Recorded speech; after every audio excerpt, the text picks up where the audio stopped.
Good morning, and welcome back to Rise and Shine College Football.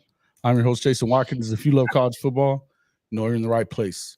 So before you forget, smash that red subscriber button, like our videos, and don't forget to ring the bell so you don't miss one moment of Hall of Fame college football. And welcome into the show, one of my co-hosts from the Gridiron Insight, father of Isaiah Autry Dent, our boy, Big Marcus Dent. What's up, my man? How you doing today? It's big Man, day. what's happening? What's happening, man? It was a great weekend, brother. Great weekend, man. What a weekend. For sure. What a weekend. Absolutely. Hey, we even got a Clemson guy on here saying Boomer Sooner. My man. What's up there? Stink ass cat, Brandon Drewski, David Whitehead, and our guy Seawalt from Clemson. What's up, my guys? Welcome into the show, everybody. Can the real Crimson please stand up? Boomer down Sooner. Love it.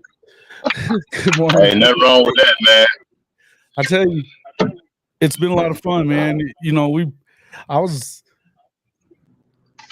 pretty quiet last week. I was pretty quiet last week. I just gotta say it, man. I just gotta say it. So here for Coach V. Hey, man, I appreciate that too, Seawalt. You know how we were feeling about a month ago. So but yeah, man, you know, it's just one of the things where got a little. I was on Coach Smook's show Friday morning, and you know, and most of them, the AAA fan, they're cool as hell, man. And I gotta say, most of the Alabama fans were pretty chill. They were pretty chill. Yeah, they were. I don't know how I listened to that show. They were pretty chill, man. Yeah, they were. They were cool with me and stuff. And I mean, the AAA fans cool anyway, but it was, you know, there was a few in there that were like, we're going to beat the shit out of y'all. You know, we're going to beat the brakes off y'all. And I mean, I got to say, there wasn't a whole lot of stuff that I was going to sit there and argue for Oklahoma beating them, winning the game. You know, you hadn't been winning. Couldn't really, man. You really couldn't do it, you know, at that point in time. Nah, man. I mean, and the thing is, you would hope that they would. And, you know, the main thing is that you didn't want to go let them come in there and just smear you all over the palace, you know, and getting beat like that, because you just can't have it. But, you know, something I noticed that, and you know, Big Mike ought to be in here any minute now, I hope. He has some stuff they're taking care of for Mike Jr. So, yeah, but one of the things I was just like, one thing is for sure that you're not going to see Oklahoma lay down here. Senior night, last game in the Palace, it's freaking Oklahoma. They're going to come after you. And I said if Jalen Milroe doesn't get running the football and running well, they got to make him try to beat him with the pass. And if he can't get running, then they'll be able to be in the game. Man, play two. Danny Stutzman lays the wood to Jalen Milroe, and the dude did not want to run the football anymore, Marcus. Man, that first time he hit him, and he stopped him in his tracks. And I said to myself, hey, that's a good sign. You know, but you know, Jason, and I'm one of the few, because we got a little bit of an inside track. What did I tell you 2 weeks ago? They have not quit. No. I said they have not quit. They still believe in themselves. This team is as close as any team has ever been. And you have to take account of that they're taking on the personality of their head coach, man. For all what he's going through with the team, with his wife and everything, and our prayers go out to him and his family. I mean, the team has just taken on that whole identity. And if you couldn't see it Saturday night, then you're blind. Well, you saw that when they make a big play, they were pointing at Coach V. You know? Oh, yeah, no doubt. Yeah. Oh, no doubt, man. The thing, me and Marcus Dupree talked about this about a week ago. Mm-hmm. OU fans are spoiled. Spoiled. I mean, that's spoiled. And rotten. This is a different era of football. It is. It's a different era of football. It's not the same as it was 5 years ago. Right. with the transfer portal, and programs have to adapt in their own ways. And I don't think we were allowing OU and the AD and the president and Coach V to adapt in their own way. Everybody wanted them to adapt in their way.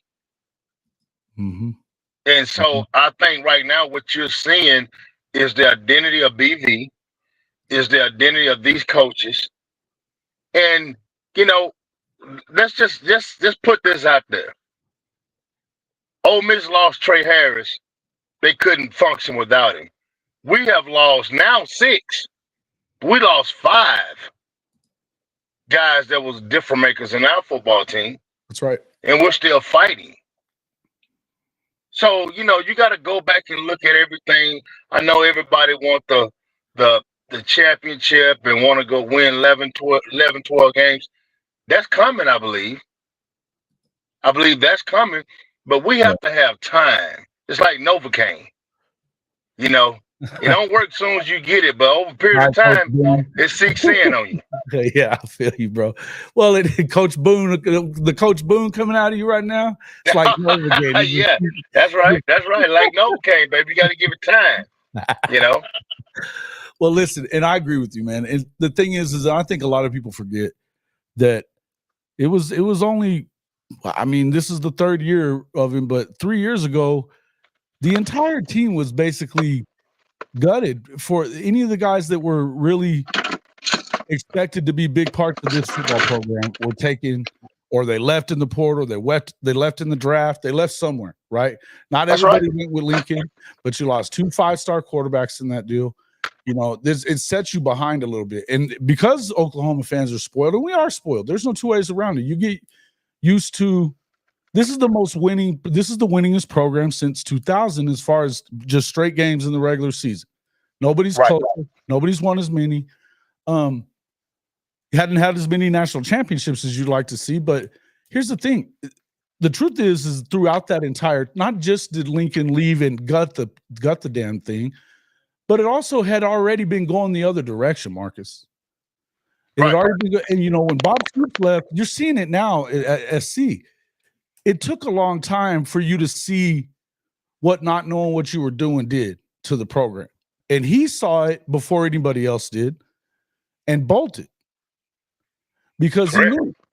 And, you know, the offense, it made up for a lot of it could cover up a lot of what was going on, right? It could cover up until you got to the playoff and got the shit kicked out of you. And if you notice, we talk about this all the time.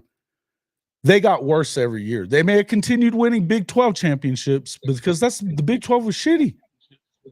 You know, it got worse. Texas was trash. Okie Light is constantly a underachiever. They're underachievers. Yeah. I think we're getting some. We have you on 2 things because we're getting back feedback there. No, I can't hear you at all. I ain't got you. What about now? Can you hear me? I got you now. Okay, cool.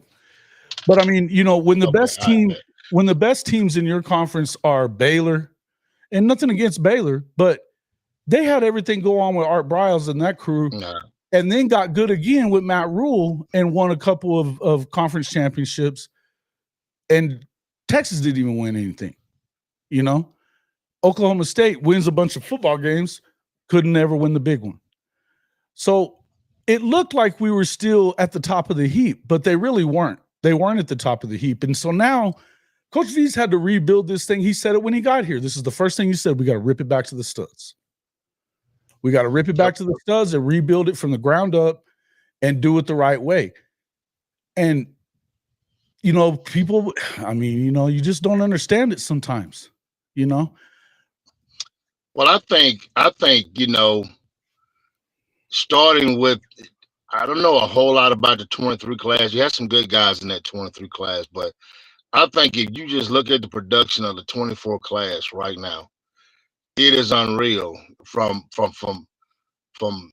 X to Michael Hawkins Jr. to Boganowski to Powers to you know Isaiah. I mean to Eddie. I mean, it's just everywhere you see where a freshman has, has that potential to be, that guy. And I told my wife, and a lot of people like, you just talking. 2026, the Natty. I don't care. Next year, I think we'll be good. I really think we'll be good. I don't know how close we'll be next year, but 2026, you can mark it right here. I said it on your show. We're gonna win the Natty. You know, I think we're close. I thought what you saw Saturday was a part of the identity that's to come. You know, I got a lot of, you know, ear feelings about um the off season and people trying to poach our kids after watching this game, and we know that's going to happen because that's a part of college football. But I'm hoping I'm put it like this. I'm going to say the word administration. I hope everybody in the administration part of us say, hey, look, we need to keep these guys together. We got a good thing right now. We need to add some pieces. We need, and there are places we need to add pieces. But man, I just hope everything just keep gelling the way it's gelling. Because if we go into LSU with the same mindset that we played Saturday, it's going to be a hell of a ball game down there in Death Valley. Right. Right. So I mean, I think Well, if you had told me we was only going to pass for 60 some yards and win the ball game, I'd been like, I don't know about that. But I did say, me and Mike said it. We talked about it in the Missouri game. If we had just kept running the football. Yeah. Well, you have to, Brent Venables has talked about every week that we got to win the turnover battle, and we continue to not win the turnover battle, and we continue to lose. About that. Well, yeah. And they're not, Jackson Arnold goes 9 of 11, 68 yards, but carries the ball 25 times for 131. Yeah. X-Rob was the kid was a running back before he was a quarterback. Remember that now.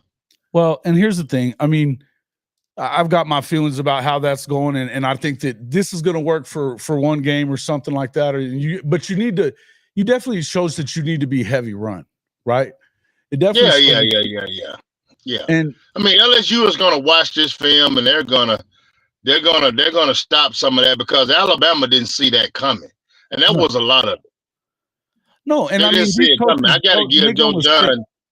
So what now? Well, I was saying that's the thing is these coaches in this league, they're going to pick up on it. It's just like in the NFL. You don't get to do stuff. Those guys that come in flash in the pan, it happens sometimes because they don't have no film on you. So you go out there and kill it.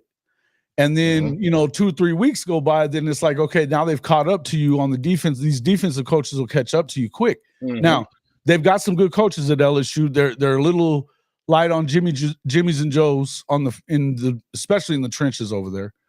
And then we know that they've got some discipline issues with what's going on. They've got some pissed off at the coach issues. It's a good opportunity to go in there and get a win, but I think that you got to find a way still. And look, now you're down 6 receivers unless you get one of these guys back, which it doesn't look like that's going to happen. I think you get Burst back. Maybe. I don't know. I hope so. Good. I hope so too. I mean, we're talking 3 weeks since the concussion. Maybe. Yeah, I'm hoping you get Burst back, but here's the thing. Check this out, bro. What was the score at half with Alabama? Was it 3-3 or what we up? 10-3. 10-3. You got the extra. Okay, so check this out, bro. We have led in the last 3 ball games going into the half. Yep. Thought about that? Yep. Have you thought about that? I've thought about it, and we hadn't been able to hold it up until finally this last week. What's up there, Martin? Benji? When they came out and and they held, I wanted to see the third quarter has been doomsday for us all year. Yeah. Even in the games we won, third quarter has been doomsday. Well, and when they came out and held Alabama without scoring coming out the half, that gave me another sense of, okay, this is real. Yeah. And I felt it a week ago. I felt it a week ago because I told you guys, I said, man, anything can happen. We run the football. And I said, I remember on the show, I said, if we pull a Vandy and keep the ball away from them, we got a shot. That's right. Well, and that's what, I mean, I go back to what Seawalt said up here. Let's see, who knew that abandoning the passing game would be the most effective way for OU to win? A lot of people knew it. Although I don't think that the problem is you hadn't seen them be able to run the ball consistently, except for in that Missouri game, because of the fact that you hadn't tried them downfield even. You're just not even trying it. But you did see enough of that early on where, look, they took some shots. They took the shot with the flea flicker play that Bauer should have caught. That's a touchdown. If he catches that one, it's even more so.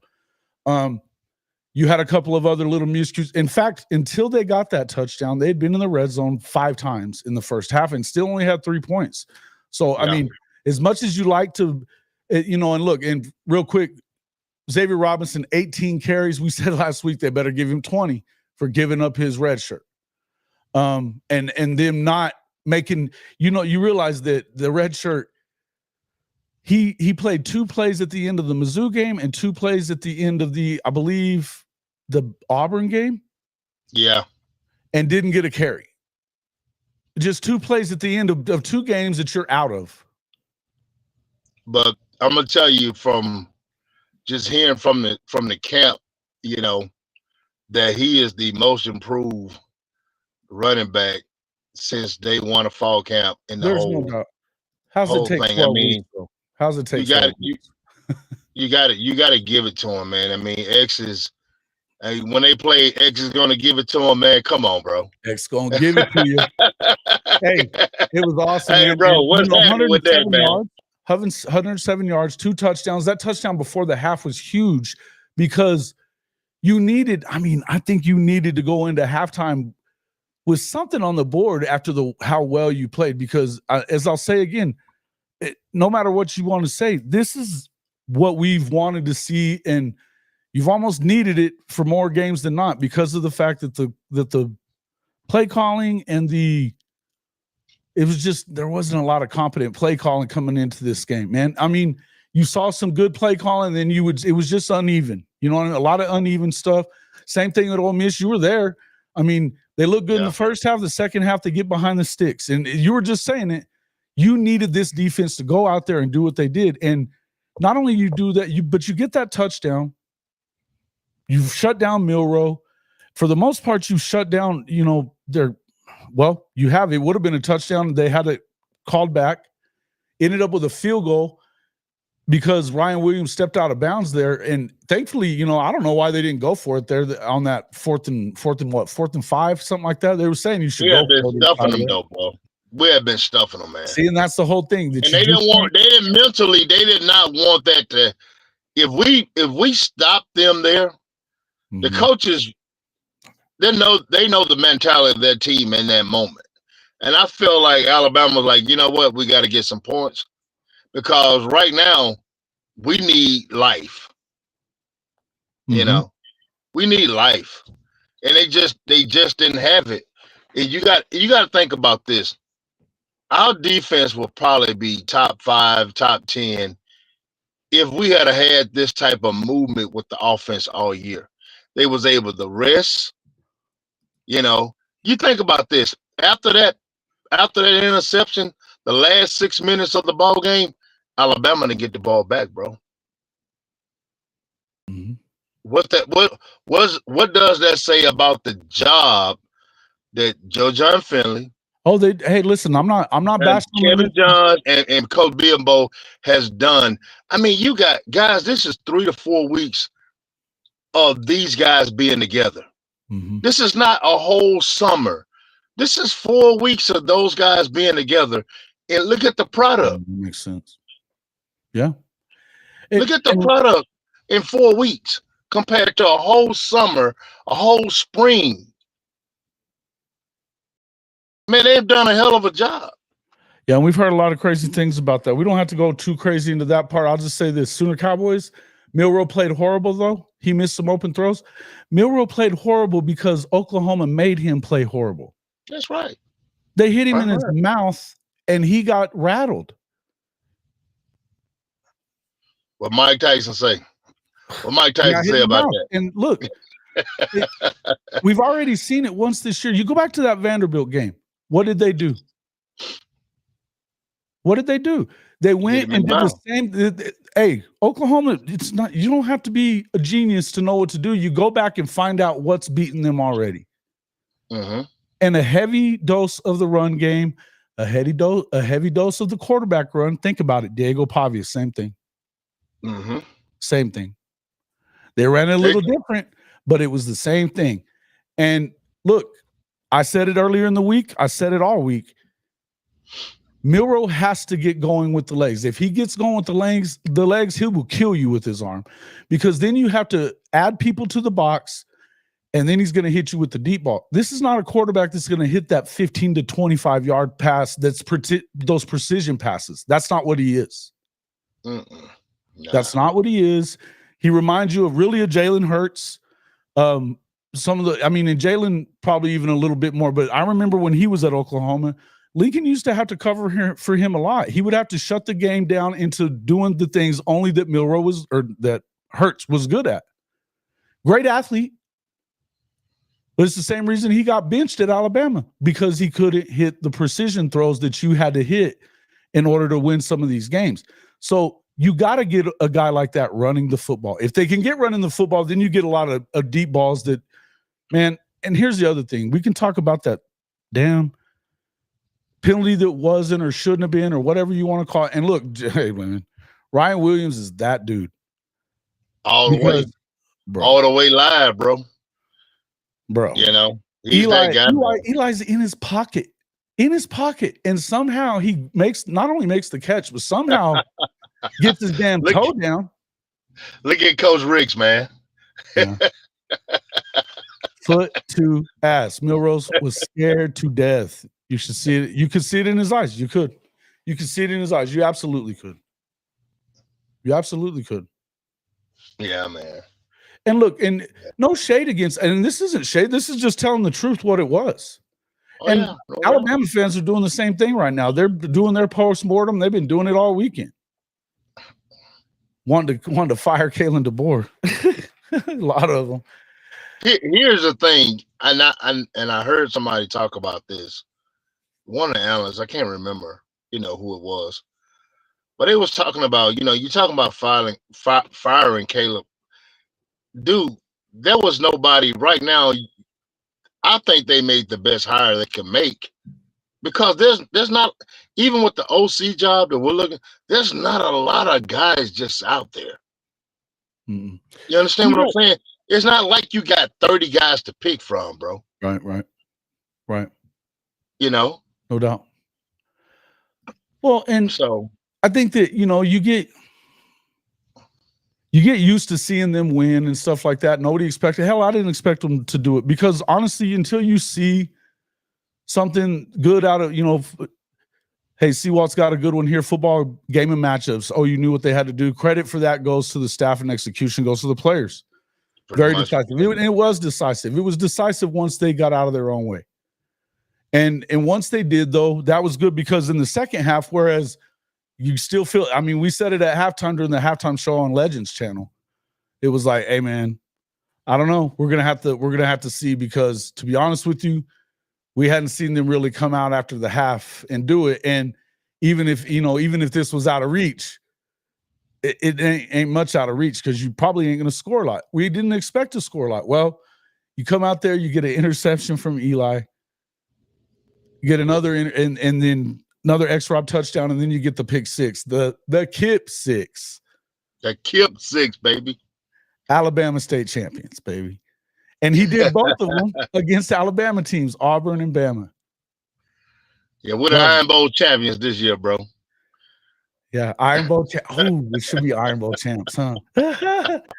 I've got a T-shirt up. As a matter of fact, I will pop that up on the screen real quick for everybody to see. Oh man, it's crazy. I love it.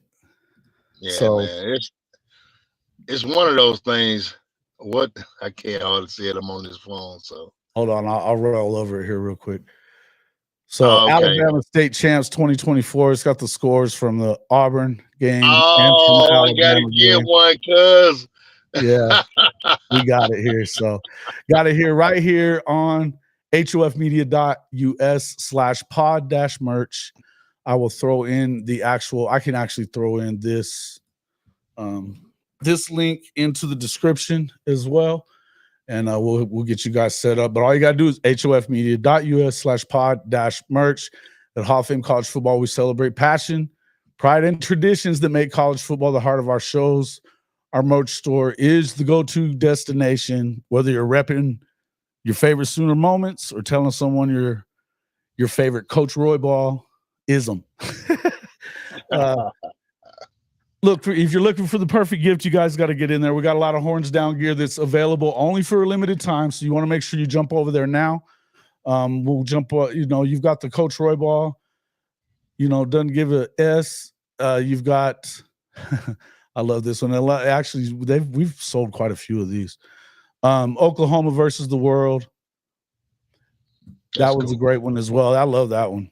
I've got one of those, in fact, and then the one I love the most here, it's it always meant more at Oklahoma, so which it always has. It always has, So get over there, check that out. We even have, as I said, we got some deals going. If you have, I got to go back in there and change it or make sure that it's there. But if you spend over $75 in the store, you can get free shipping with it as well. So you've got hoodies. I mean, you guys saw I was wearing the hoodie the other day. I'm wearing the hat right now. But you got your horns down gear over here. We've even got some beanies, different color beanies and stuff. Sooner Magic, horns down, all kinds of stuff, guys. Get in there and check. We even got the Hall of Fame logo with the OU in it. So get in there and check that out. And, always we tell you, you don't have to spend money. You just have to like and subscribe to the channel. That helps us out tremendously. But if you want to get some cool Sooner gear, you should definitely do so. All right. So paying off our fine. Yeah, probably not going to do that. I didn't storm the damn field, so I'm not going to pay off shit. That $100,000, bro, that's worth it, man. That ain't, come on, cuz. Oh, you can afford it. Afford it. I'm gonna put it to you that way. So just so you know. So MWG, nice try. Not happening. But yeah, why would you even want me to pay for that bill? That's messed up. All right. MJ Thompson was gifted the membership by Bishop Frank. Well, thank you, Bishop Frank, for the gifting. Hey, you know what? I need to get over and make sure that I'm looking at the right thing here, because it doesn't always pop up there. I'm glad I saw that. That's good stuff. Good stuff. All right. So we have right now we got about 100 people in here. Awesome stuff. Coach Ricks pops in with another question for you real quick. Let me get back over here to it. Oh yeah, I see it. He says, as a parent, man, I'm happy for the team, man. Because I know what they go through on a day in and day out basis, man. Just from the hard practices and the kids going to class and people looking at them crazy and hitting them up on social media, with negative stuff, and they have to hold their tongue, man. And and to get a win like this and see some of them same people that probably was calling you, all kind of names, storm the field. And that's college football, man. And as a parent, you have to instill in your kid that, hey, look, this is just a part of it. But as a parent, yeah, man, it was great to get the win, because the kids needed to kind of like they needed the monkey off their back a little bit. And I think this win does it. And I think this win gives them a different mindset going into Death Valley. I mean, I feel like the team has a killer instinct right now. You know how how a shark, when it smells blood, hey, they ready to feed. And I think right now that's what we are.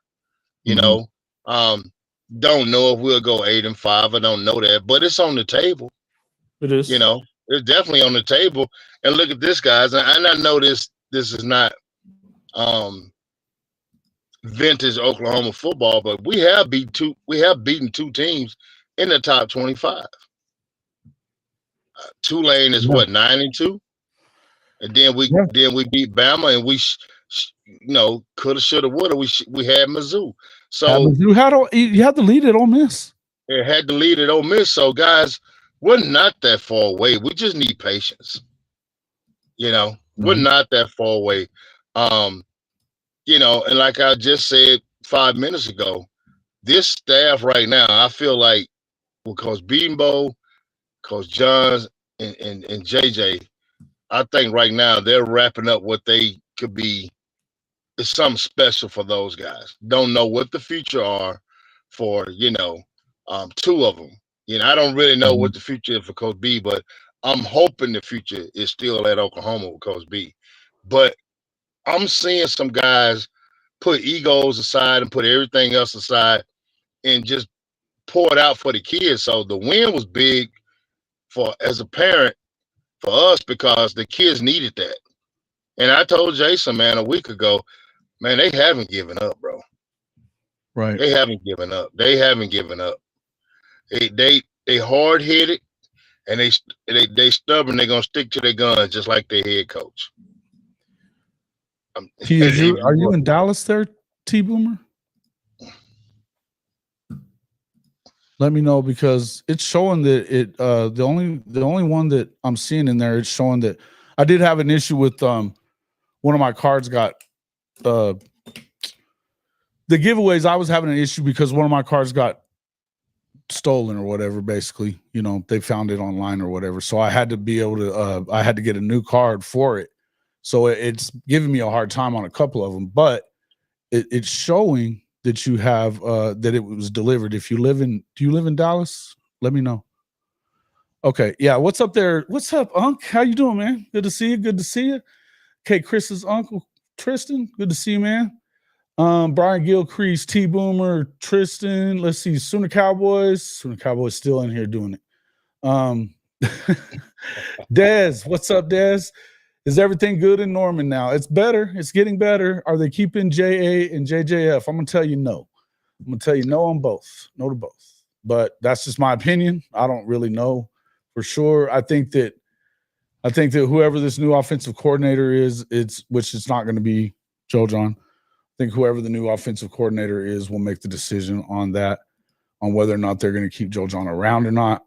If I had a guess, I would say he'll probably be on Jeff Levy's staff next year. That's just my opinion. What's up there, Kim Hurst? Bishop Frank giving them out, man. Thank you, sir, for the gifting of the memberships. You can also get a membership to it gives you our discords to some of we got some should have probably a few more things. I'm gonna start doing some stuff where we do just like members only streams and stuff like that, where you can get in and talk to some of the guys that we have on here, stuff like that. Planning to do some stuff coming up. I mean, Marcus and I have been talking about a lot of different stuff like that as well, but I'm going to be doing some work with him probably on his channel this week as well. So be looking out for that. But yeah, jump in there. It's as low as $2.99 a month to get in there. It gets you into our Discord. It gets you into some of the members only streams, things like that we're going to be doing. You can check out my column early and that kind of stuff. So, hey guys, it is what it is. We're going to enjoy this win, and we should enjoy this win. SDR, another one gifted by Bishop Frank. Thank you, Bishop Frank. You are the man. T having a hell of a time. Or yeah, hey, listen, Goated, go back in there and try it again, because I think I did fix that issue. But let's see what T is saying. You're in Oklahoma, so that's not. Send me another email real quick, and that way I know for sure which one your email is, and I'll send it back to you again. I think I don't know what's going on. I wish I did. But It hadn't been having any issues with anybody that's been, because we've had orders all month. So it was something to do with my setup because of my card or whatever, because it was compromised. So that was the deal on that one. Everybody else has been able to get them. So that's why I was just looking through. I didn't find anything that didn't go through. Let's see. All right. Man, I don't know why I'm leaving that on the screen. Real quick. So obviously recapping everything that went on the other day. Listen, guys, a great game for Oklahoma. And what a game plan, talking about the way that, if you're struggling with the pass, the best way to get, somebody going is to run the football, run it well. And I think you always look at Alabama, they've got the best talent roster in the country. They've had the best talent roster in the country, and I would just tell you that, but that defense, they're doing that, a lot of that 3-man front stuff, and that lets you know that you can probably run against it. And you saw that they were hitting the outside a little bit more than normal as well, right? I don't know. Sooner in Texas, quit BSing. I'm gonna tell you this, Jason. Something that a lot of people didn't see, and me as a coach, I want to look at the whole field. I got to give props to JJ Hester. He blocked his ass off, bro. Downfield, I know that's something that's people not. Those receivers block. They got out there and they got a hand. They put a body on somebody. And for the game to not go through those guys, and we all know, and not in coach receivers, man, receivers are the divas of the bunch, always. But for them to get down and dirty and block downfield the way they did, man, I see Hester, man, just driving a guy. I mean, I'm like, what? I mean, so for them to buy into what went down Saturday this week, being a receiver core, hey man, my hat's off to them. No doubt. You have to do it, but you have to do it, man. Everybody's bought in, struggles, and you got to help your offensive line a little bit, right? Help your offensive line. Run blocking is always a better deal for any offensive line that's struggling, especially if you're struggling with pass blocking. You got to help them out a little bit, let them know they know what's coming a little bit more. And they were moving furniture, man. They were moving furniture. Yeah. And loved the way EPL got in there, did his thing. The left side of that line was doing his thing too. Yeah, man. Isaiah talked about that. He was like, man, he was excited. I think he gave Fab just a little bit of a break. He had a little bit of, doing the run blocking is something that we don't do a whole lot. So that was a different pace in the game. So I don't know if he just got winded or whatever, but coach got him, man. I think he got anywhere from 12 to 15 snaps. And, he loved it. He did well, you know what I'm saying? So he talked about the atmosphere and how it was being out there against Bama, man. And all it does is just make the other guys hungry, man, to want to get there. And that as a team, that's just where we are right now. You got a bunch of young, hungry men that want to win, as a team. Mm-hmm. And that, like I said, that goes back to the blocking, man. As a team, they did that collectively as a team. And I just got to, Emmett Jones, man, once again, I take my hat off to you, bro. Because they put a hand on some people. They love Emmett too, man. Those guys work their asses off for him. He works them hard. They work hard for him. Right. And you kind of do have to take your hat off to him anyway, because I think a lot of people even started questioning what's going on there. Look, 6 guys now are out. 6. They were the guys that your first 6 gone. Man, what team in the country? Right. What team in the country could overcome what we? I know you say next man up, but that's come on, man. To a point, that's bullshit. Come on, man. Because man, that's hard. We're sitting here watching Ole Miss, and you sitting there looking at Trey Harris. All he's doing is twirling his hair, man, because man, he watching it go down the drain, bro. Yeah. No doubt. No doubt. What if they lost all 5 of their receivers that's out there on the field right now? Jackson Dart, tell you what, you wouldn't be in no running for a Heisman or nothing else if that was the case. Well, if he was in the running for it, he lost that on Saturday anyway. Well, hey, what you think about Milrose, man? That had to hurt him tremendously, bro. They weren't winning it. Either one of them weren't winning it anyway. I think right now it looks like, to me, it's probably the guy at Boise State. I don't know how I feel about that, but honestly, I feel like it's Travis Hunter. Me too. I feel like Travis should. I mean, being a two-way player, man, that's hard to do. 150 plays a game, man. Come on, man. Yeah, that's hard to do, bro.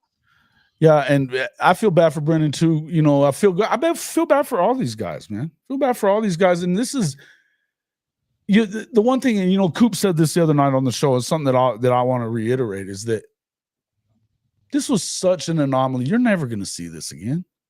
I pray not. I mean, I pray not, brother. If you're that snake bitten, and I'll tell you something. If this does continue to happen, then you know there's something wrong with the medical staff, something in the department. Yeah. If they can't get these guys healthy, right? I think we know that something's going on there. There's been a lot of talk from a lot of places. We don't have to. It's not for me to know. I'm going to tell you, I don't know a ton about it. And I don't know either. I mean, I've heard a bunch of stuff. I have a son on the team. Right. Yeah, I have a son on the team who missed 3 weeks. You know, with a broke foot, first beginning of the year. You know, first beginning of fall camp. You know, right before the first game, he was out for 3 weeks. Right. You know, and that hurt him a lot. You know, but man, I don't know. I don't have an answer to it, bro. You know, I do know this, and let me say this, and it's just my opinion. To win the Natty now, how many games you have to play? 16 in the season now? If you're going to win it, unless if you get a bye, it'd be 15 still. But 15 to 16 games, bro. I think every program has to look at it a little bit different. I think you have to rest guys. I think depth is so important now more than ever in college football because of the 16-game season. No doubt. If you're going to win it all, you're going to have the most competitive depth. You're going to have the least amount of drop off from one guy to the next. Now that's easy to say. We talked about competitive depth, but I don't care who you are. And that tells you the fact that we can still roll receivers out there, period, even though they're freshmen and guys that we haven't depended on, walk-ons, Jacob Jordan. It tells you that receivers come to Oklahoma, but the truth is with the scheme, look, a lot of things have happened. A lot of things have happened this season, and injuries on the O-line. They're finally starting to get somewhat healthy. I mean, they've got a number of guys that you would expect to be starters not in, but these younger guys are starting to come into their own. When you start looking at what you saw from Logan Howland this week, and not just Logan, but also Hito Zaida as well. Then you got EPL coming in on the other side. You even saw Spencer Brown was moving furniture this week. Oh yeah, Spencer played exceptional well, man. I got to give it to him, bro. And look, and he hadn't played well all year. He hasn't. And so, and I'm not hating. I'm just saying. No, I understand, man. A lot for the year, and so for him to, that tells you a lot. The people you Bill Bedenbaugh haters, back up, because he's telling you what he can do. What's up there, Bishop? Frank, welcome to the show. What's good? What's good? Let me say this right here, man. When you talk about Coach B, you talk about Spencer Brown. What would Spencer Brown be if Coach Bedenbaugh had 3 years with that kid? Yeah. You understand what I'm saying? Mm-hmm. You understand what I'm saying? I mean, he wasn't ready, but he wasn't up under the tutelage of Bill Bedenbaugh, bro. Yeah. So that makes a difference. Sure does. But that's the spoiledness of OU fans, that we expect them to be ready to go as soon as they get here. You know, and that, you know, hell, Sooner Cowboys the other day, you were telling us it didn't even matter. It didn't even matter about I couldn't believe you said this. It's not about development. It's about what they are, but when they get them. No. That's the biggest lie. I don't know where you can't say that, Sooner Cowboys, and you know you said it the other day. So I'm giving you a hard time still about that because that was crazy talk.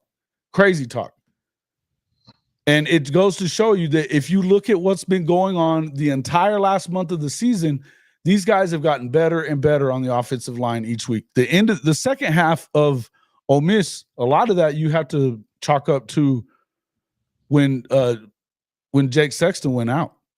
Yep. Because Howland he had that fatal flaw in what his technique was taking that step back. You know, Gabe talked about it on their show. And what did he do? He fixed it the very next week. He's continued to get better week after week. So it's something that you got to look at. It's about competition. That's true development. What does that even mean? What does that even mean? Development happens when you get them to college. It doesn't matter. It's very block that dude, bro. It's very rare. Man, he knows nothing about football. I can tell you that much. Oh my God, dude! It's so you cannot throw these things out there and say things like that, man. Development is absolutely crucial, and it's not even. Can you get a head start on it? Getting the good development in high school, absolutely. There's really good coaches out there in places, but it doesn't make you ready. It does not make you ready to be a superstar when you get there. That got to be one of the most stupidest things I've ever heard as a coach. I've never heard nothing that stupid before. You see, Sooner Cowboys? I'm serious, man. Come on. I'm trying, man. I'm trying here with these guys. Nick Saban talks about development, man. I mean, some of the great talks about, how you develop a player and how they develop through the system. For him to say something stupid like that. There's so many guys that have come in here as 3 stars. Trent Williams was a 3-star. He's the greatest left tackle of all time.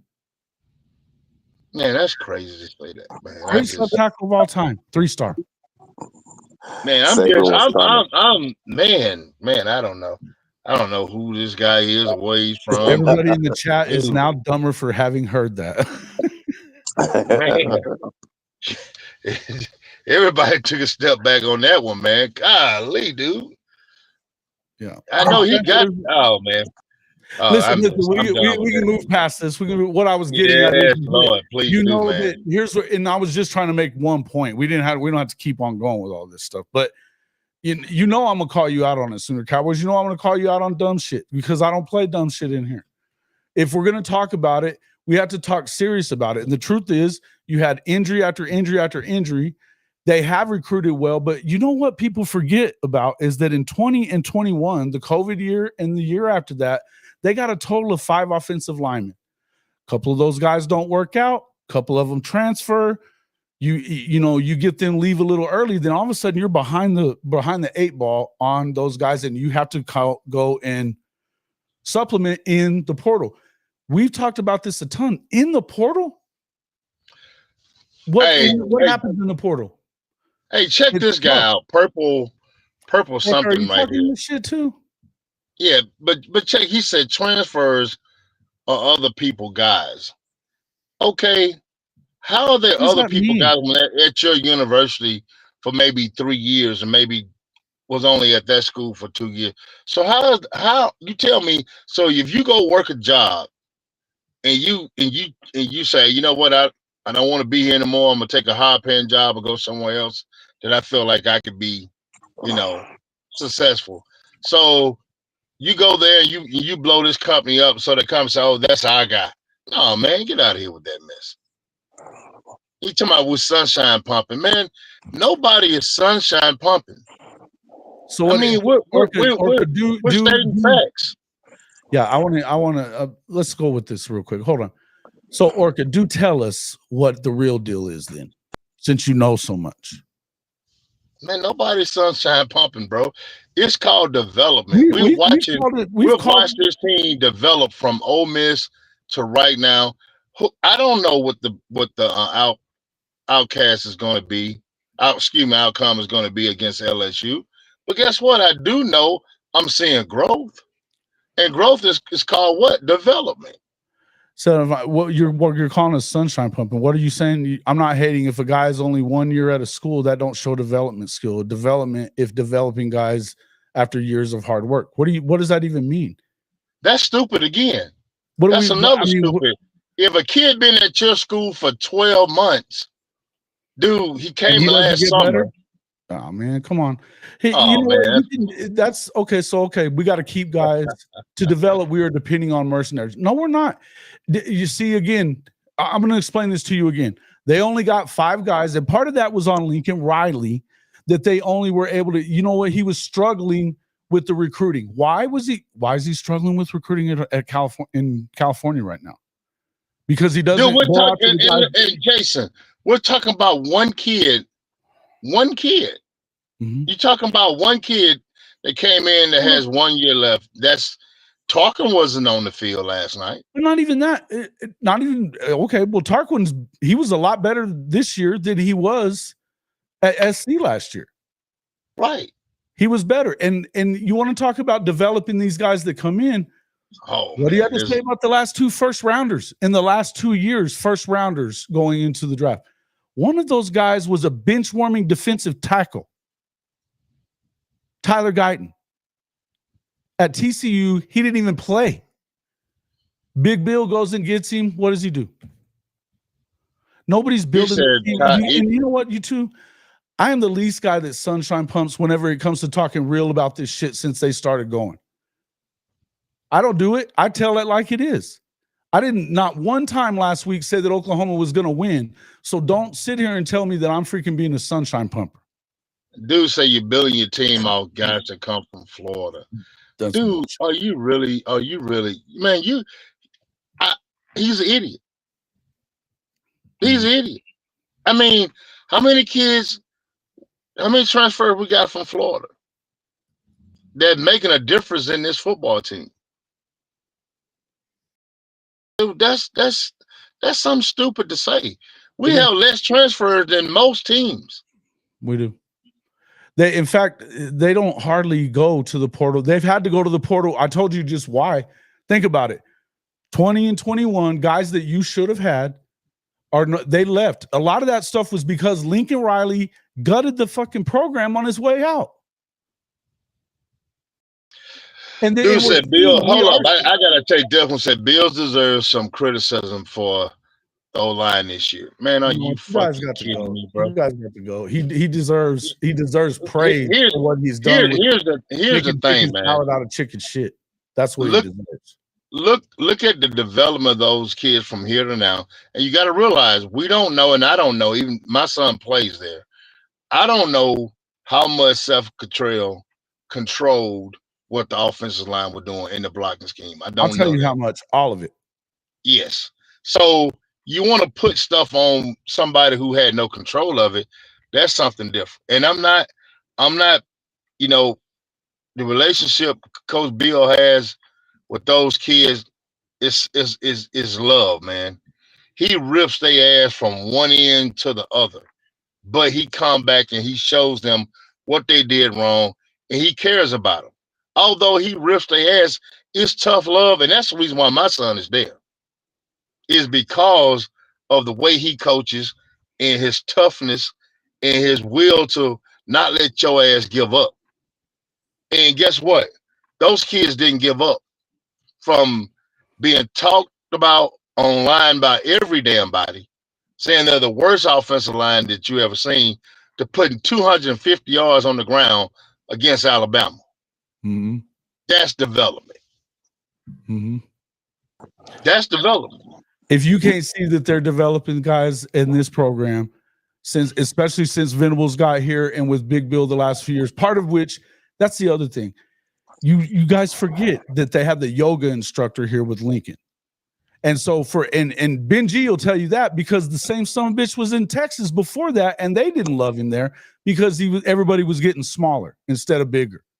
They got smaller at USC the last 3 years since he's been out there too. They bitch about it all the time. Hey, look at this guy right here. I put a lot of the O-line on self-made different blocking schemes every week for the first 6 games. Yeah, some of that's true. But and you're right, Goated. It is that. It is a lot of it was on Seth, and because we know for a fact that there were some issues with not just the offensive line. He was dictating everybody that was playing. So yeah, exactly. Won't ever miss him leaving, and that's the thing. They've had to rebuild that thing again. I said this at the start of the show. Bishop Frank, you'll back me up on this. You know, you've been seeing it from day one that Lincoln took over. Then he fires Schmitty the next year. They were good. They should have won the Natty that year. Had Bob stayed coaching, they win the Natty that year because they were that good. But he wasn't able. He gagged it away against Georgia in a game that you should have blown them the hell out in. But then after that, they got smaller and worse year after year after year. Quarterback play covered up a lot of stuff. Am I wrong? Facts. It's all facts. You know what happened. Tell it. Speak it. Hey, you know what? Y'all guys in the chat, the bottom line is you look at the formula that we had to deal with this year, and it was a major fire test. And yet this Saturday, we had a team that was bought all the way in. Didn't care what the record was. They were playing for each other, and they stuck together through the fire. So give respect where the respect is due. Yeah. QB and yes, and QB play carried OU during that time. But you remember that year, the year that Stoops left, they won the Joe Moore Award. Right?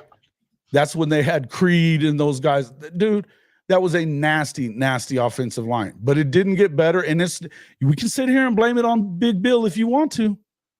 But all I got to do is show you the guys that are in the freaking NFL at $300 million worth of freaking salary that he's got. You know, it's crazy.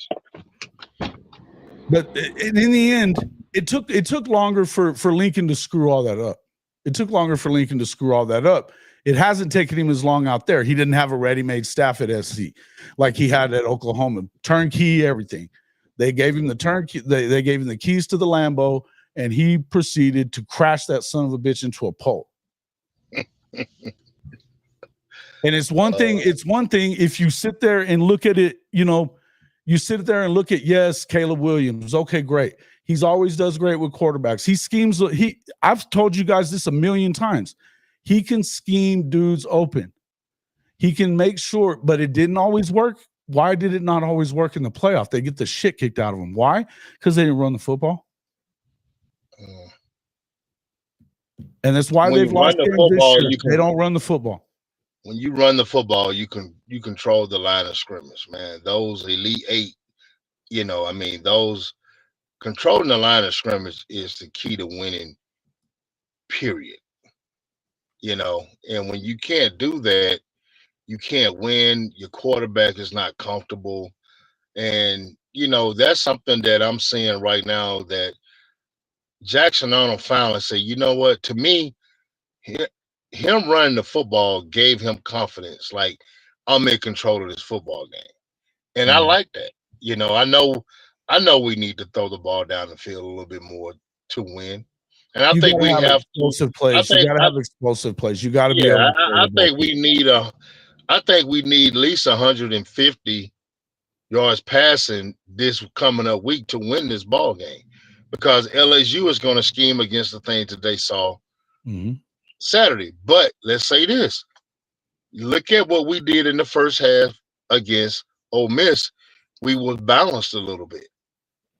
If we mix that balance with what we had last night, then I think that's a recipe for success. And I might be totally wrong, but you know, I do know we're gonna have to throw the football a little bit more because they're gonna stack the box against us. Yeah, they're gonna stack the box and say, "Hey, Benji, you shouldn't say a damn thing about playing freaking cupcakes at all, because Bama's played a hell of a lot better schedule than you have." Shut it, Texas guy. Oh yeah, I mean you gotta look at this. Georgia beat Texas, right? They did. Okay. The one real good team. The Alabama beat Georgia, right? Yep. Okay. And LSU. And that's right. And Mizzou. So what I'm saying is this, guys. So what I'm saying is this right here. You know, let's look at where we're going. We can even go back to the Missouri game, guys, and see flashes of this. We didn't protect the football, guys. If we had protected the football and ran about 30% more than what we did, we probably would have won that football game. That's hindsight.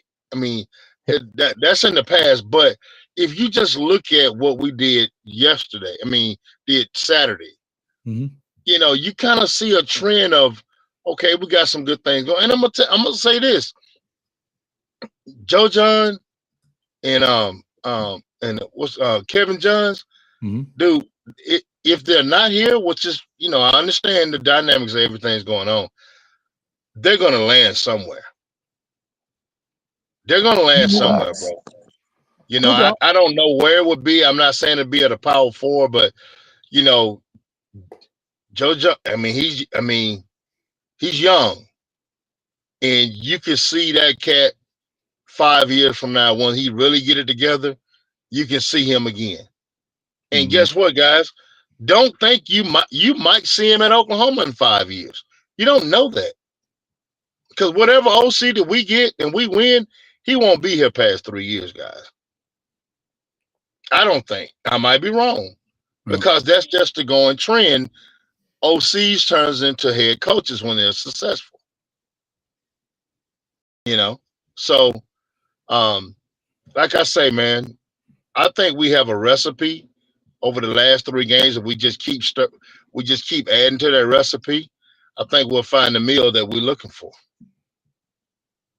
Yeah. NG, that's enough for you. Bye-bye. He's been getting more and more all the time. More and more all the time. All I know is this is a great gumbo this morning. Oh, yeah. I'll tell you this, and you know, I said that something you were talking about earlier, and actually Bishop Frank and I were talking about this last night. First off, Texas, I know you're still watching.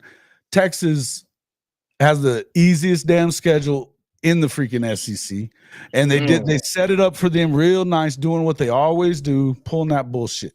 They're going to get beat this weekend, even though A&M lost last weekend, and they probably should not. I bet you anything they beat Texas this weekend. I wouldn't be surprised at all. Texas hasn't looked great. They didn't look great again this last week. They pulled away, but Kentucky don't have an offense either. So good luck with all that. They don't. Good luck with all that. But we'll see what happens this weekend, and I hope A&M whips their ass. They're going to be in the playoff because they got an easy move. They got an easy road to get through it all. Where Oklahoma had to play Ole Miss, they're playing Mississippi State. Where Oklahoma had to play, you know, Alabama, they're playing Kentucky. Tennessee, Vandy. Hey, if you don't mind, let me go there right quick. Can Vandy upset Tennessee this weekend? Yeah, they could. They can beat anybody. They almost beat Texas. Crazy. They almost beat Texas. Do you know how insane that would be? Do you know how insane that would be? You're starting to wonder, though, how good is this going to be for the SEC if you have all these 3-loss teams, man? Oh, yeah, you're right. You're right. It's a question I have. How good is it going to be for the SEC if you got a bunch of 3-loss teams? We're beating each other up, bro. We're beating each other up. The only thing that's why, and this is why Sankey is wanting to, and everybody just outside of the SEC, they're all like, that's bullshit. They're going to put a bunch of 3-loss teams. They don't belong in there if you've got 3 losses. And I'm telling you, if they don't do it, the Big Ten and the SEC are going to go do their own thing. It's not good for college football.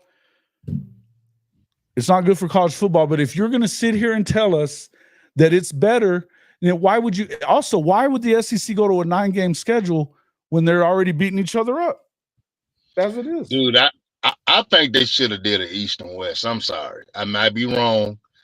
but you wouldn't have the beat up like you have right now if they had went to an East and West, bro. Yeah. And then change it up a little bit in 3 years or whatever. Man, it's brutal. It's murder's row right now in the SEC. Actually, question regarding Texas. What if they win but then lose to Georgia a second time? They're not going to leave them out of the playoff. They're not going to leave them out of the playoff. If you leave the playoff, if you leave out an SEC championship team, a team that goes into the, I'll tell you this, I don't think that they belong in the playoff because I don't think they're that damn good. Because especially if they lose to Texas A&M, they lose to Texas A&M, they may not get in. But no, they're in. They're in now, guys. They have one loss going into the last week of the year. Yeah, they're in, man. They're in. And I tell you what, even if they lose to A&M, they're in now. A&M can get in with them, but Texas is in. And here's the thing, for the sake of the SEC and for the sake of college football, by the way, we need to hope that you better get 4. You better get 4, and they really want 5, but you better get 4. Man, it's going to be interesting, bro. If they only put 3 in there, the SEC and the Big Ten are going to lose their shit. So I don't think Indiana belongs. They hadn't played nobody all year, and they got boat raced. But the narrative out there is, oh, well, they get 1 loss, and now you're going to kick them out of it? Well, the best team they played before that was Nebraska. Hey, check this out, bro. Florida State was undefeated. I know. So I want to hear that 1-loss stuff, man. They took a Florida State team that was undefeated. Well, but they're a bit now. The other part of it would be they're a Big Ten team, so they're going to put them in. Put them in. They're getting 4 because Ohio State, even if they were to lose to Michigan, which should not happen. Don't care if it's in the big house or not. They got to win this game. Because, and look, just to be honest, they looked really good last week. It could have been the fact that they played Indiana. Indiana hasn't played anybody. I'm not giving them love. So who you taking? You taking I think the best team in the country right now there's a couple of them, but I think the best team is Oregon. But I don't know. I don't really know how great they are. Let me ask you this right here. They beat Ohio State, though. They did beat Ohio State, although it was by 1 point and it was at home. But dude, go ahead. Give them Oklahoma schedule, bro. Oh, I know. No, but here's the thing. Dylan's playing really good. Yeah. Dylan's playing really good. Their offense is good. Their defense is better. Mateo Uyunglele, bro. He's a game wrecker. Yeah. He's a game wrecker. He's playing ball. Bro, he had an interception. He's getting sacks every damn game. I mean, the dude he looks like he gets better week to week to week. The guy's a game wrecker, and he's a true sophomore. Killing it. And so Dan Lanning's doing his job building that defense over there. But are they ready? Are they ready to win the whole thing? I think they're the best team right now. Do I think that they're guaranteed to win it? No. I'll tell you the other team that people are talking shit because of the NIU loss. Notre Dame can win the whole thing. They can win the whole thing. They run the shit out of the football. They play great defense. And Riley Leonard is now playing very well. He hadn't gotten used to Denbrock's system whenever they lost that game. They had beaten A&M. You know they overlooked them. It was the week after that. I'm just saying. Well, let me ask you this, man. You know, you talk about Notre Dame. But then it's still Georgia. I think Alabama's still good enough to do some things. I think that, Texas should be. I think Texas is a better team than, I've given them credit for a lot of the time. But the thing is they're not battle tested. And we know Quinn Ewers now with the bum ankle. Yeah. I was going to ask about that, a little later on in the show, about that ankle. I know it's not the best, man, but you talked about Notre Dame earlier, and I always thought Notre Dame would have to get in a conference to be able to get in this playoff thing. But man, this No. thing might work out to their favor, man. It's better for them. That 5 spot has been reserved for their asses. Yes, sir, bro. I'm telling you, I think now the way this thing is, dude, I wouldn't. I would stay right where I'm at. They're not. And coach will tell you. Coach is a Notre Dame guy.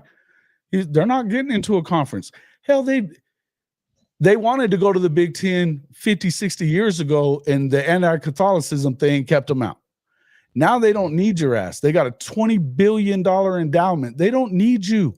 They don't need anybody. And guess what? NBC pays them $65 million a year.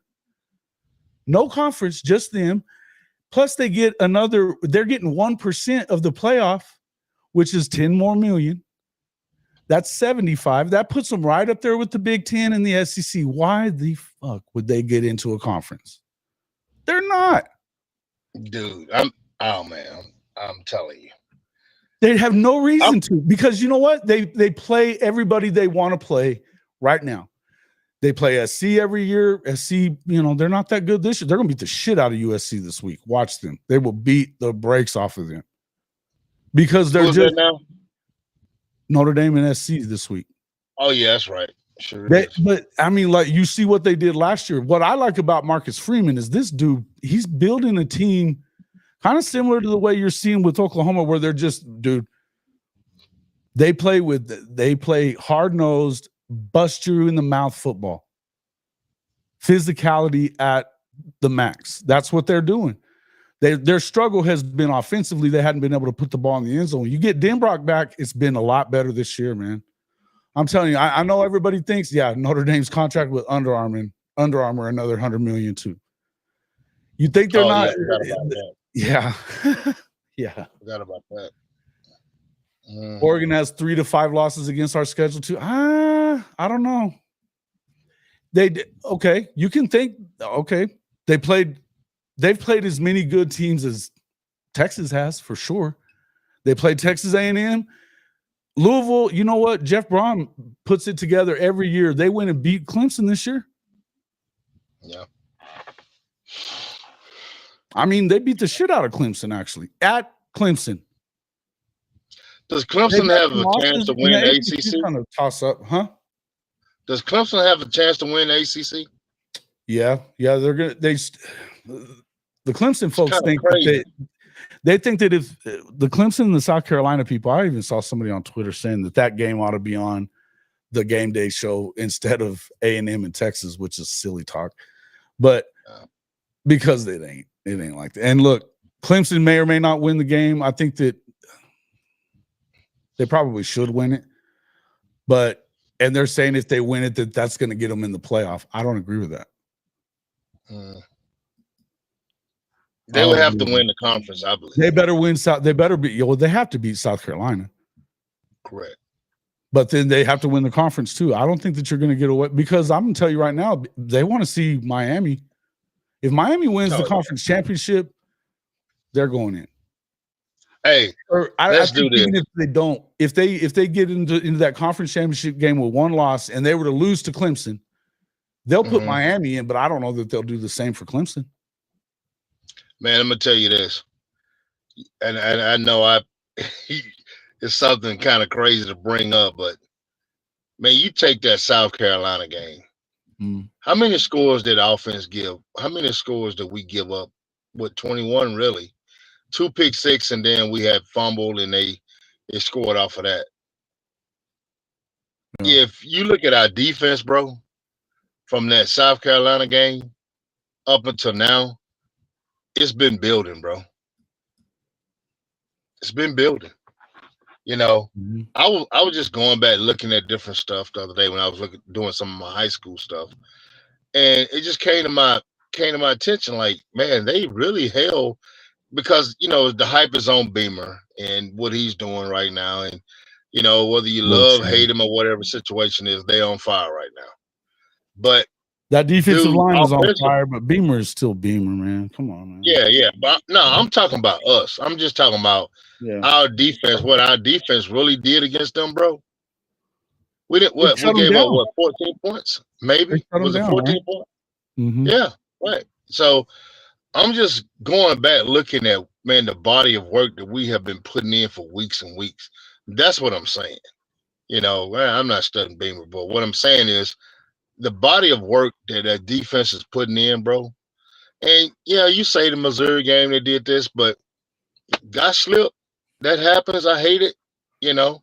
If he doesn't slip, it might be a different thing right now. But I just want to go back to all the naysayers. It's not sunshine pumping. We're looking at it with real glasses. We're looking at this in real time. The fact that they were able to flip it around and beat Alabama, and you can say that Alabama's not as good or blah, blah, blah, blah, blah. You can say what you want. They've got the best talent roster in the country. Oh, yeah. And they had 2 losses coming in. Team. They were a hot team. They just beat the shit out of LSU in Baton Rouge at nighttime. They beat the shit out of Missouri before that.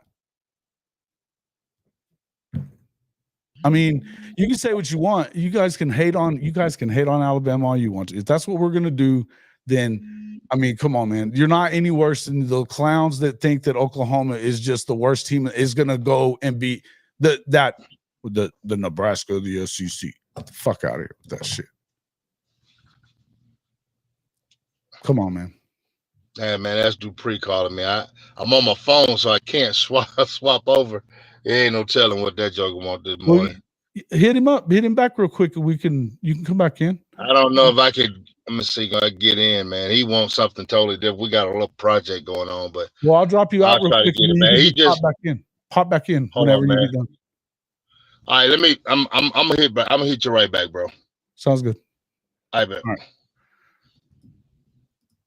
I'll get him back in there in just a second.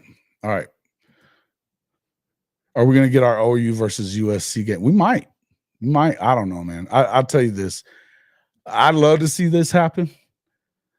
How many of you people think that Lincoln would agree to such a thing? How many think they would? Because we know better.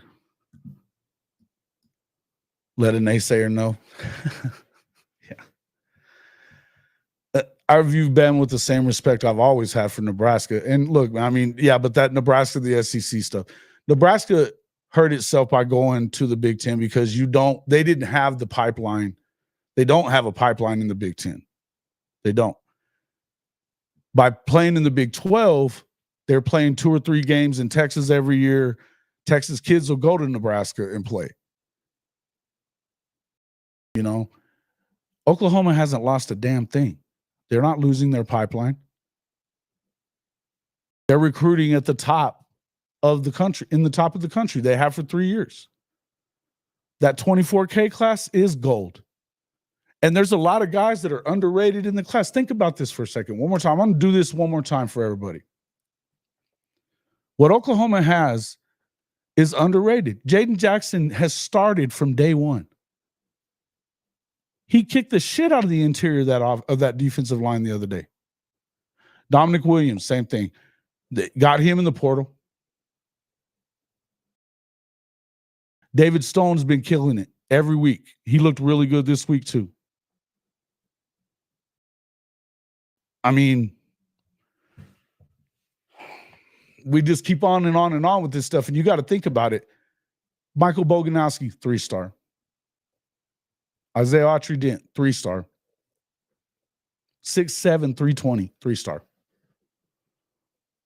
MVP at the Alabama Mississippi All-Star game. They put, I forget what the number is. We'll ask him when he gets back in here. Every year of that game, they put double figures worth of guys. Somewhere 10 to 12 guys from every game goes to the NFL from that All-Star game. He didn't lose a damn rep the whole week. Yep, they lost their. Yes, they did. Yeah, Lincoln's not playing. Danny's a finalist for the bucket. Stephen G, welcome into the show, sir. That's badass. He should be. He ought to win it going away. He's the best linebacker in the country. Period. Best linebacker in the country. Mm-hmm.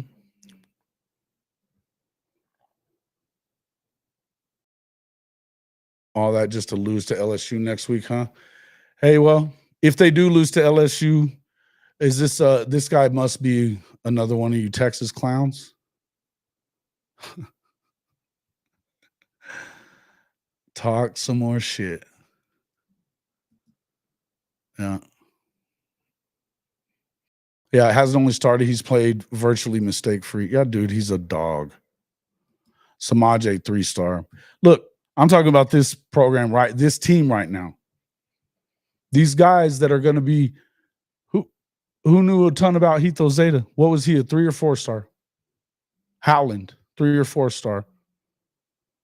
They weren't high up on the list. Hell, they had Foji. Foji coming into this class was number 480 something when he first committed to Oklahoma.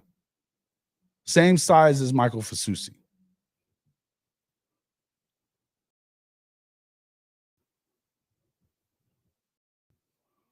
I don't know who you are. Can A&M challenge that Texas? Yeah. Yeah. They have a better defensive line than if you listen to what Shotty's been saying all year, that's their biggest issue is the D line at Georgia.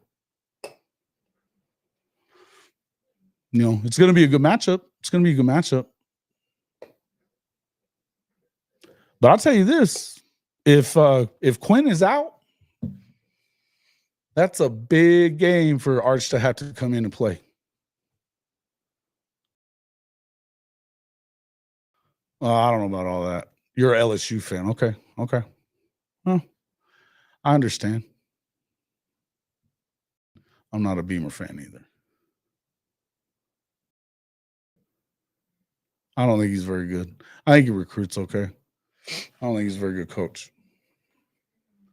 Ramondre Stevenson, yeah, he pretty explosive like that, man. I like it.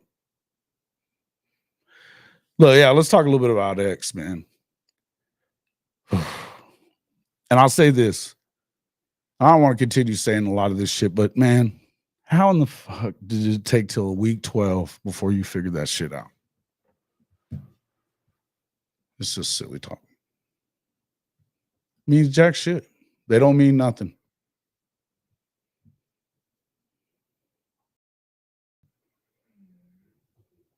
Yep. Damn sure can. They develop quickly. No matter what Sooner Cowboys wants to tell you or who these other guys want to say. I don't give a shit. They develop and they develop fast. And guess what? That's what it takes. And you can bitch and complain about having to get guys in the portal all you want to. But in the end, what's up, Mary J? Good to see you. Thank you for coming in. Yeah, respect back. Yeah, we same thing in here. Same thing in here for the fair weathers. I've already kicked a couple out today, so it is what it is. What's up there, High Top? What'd you say? Need me to hop in? Yeah, you can. I didn't know you were off today. You're welcome to come in anytime. You want me to send it to your phone or to Twitter? I'll send it to Twitter real quick. You can get it to either one. Thank you for coming in, Mary J.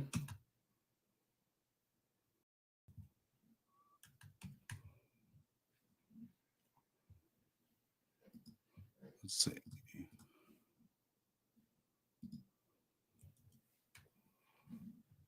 Florida Cody coming in. Oh, the professor. Hop in. You're ready. It's in there. X was the best player on the field Saturday on both sides of the ball. He was damn sure one of them. He was killing it, man. The guy runs with the purpose, don't he? He runs with a damn purpose. He doesn't necessarily look the same as AD, minus some power and speed, but he runs so physically. He reminds me a little. I think he's more. Somebody said Ramondre. I think Samaje P. Ryan a little bit. Another 3-star, by the way. And, I saw Jay saying it on his show last night that a lot of people, whenever we were talking about that, and I can remember this when we were talking about him committing to Oklahoma and getting the offers, 3-star you, 3-star you, 3-star you. Yeah, that dude's a dog. He sure did. Mic check. Is it not working? No.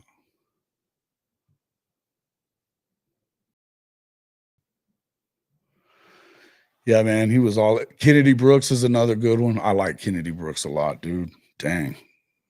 Kennedy was a dog.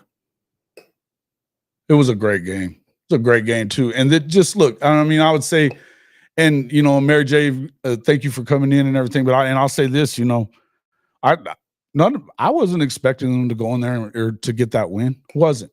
Because the truth be told, Alabama's got a lot of talent, and we've seen Milroe play really well at times this year. We've seen him not play well, but I said it on you guys' show that you have to make him beat you. The green screen. Oh, you got to set it up in this deal. It's all right. In the green screen. Nah, you're good. It's all good. I don't even know how to do it, so I wouldn't tell you anything about it. But welcome into the show from High Top Sports, the professor. He's got the Dan Mullen look going on today. So everybody says. Yeah. The old I rock the visor a lot. Yeah. Yeah. All right on. How about them Gators, man? Man, I tell you, it's been a roller coaster of a ride. Yeah. Here too. I kind of feel like both teams are going through the same thing. It's been tough. At one point, you want to fire the end. At the next point, you're kind of jumping for joy. But I think there's some improvements. I think with both teams, as I look at OU, I think that the defense has always kept momentum. It's hard. You look at some of these scores and you're like, oh well, they gave up 21 or 35 or what have you. But when you're playing 48 minutes on the field, because the offense can't get it going. Yeah, poor offense, bad. Turning it over, giving them.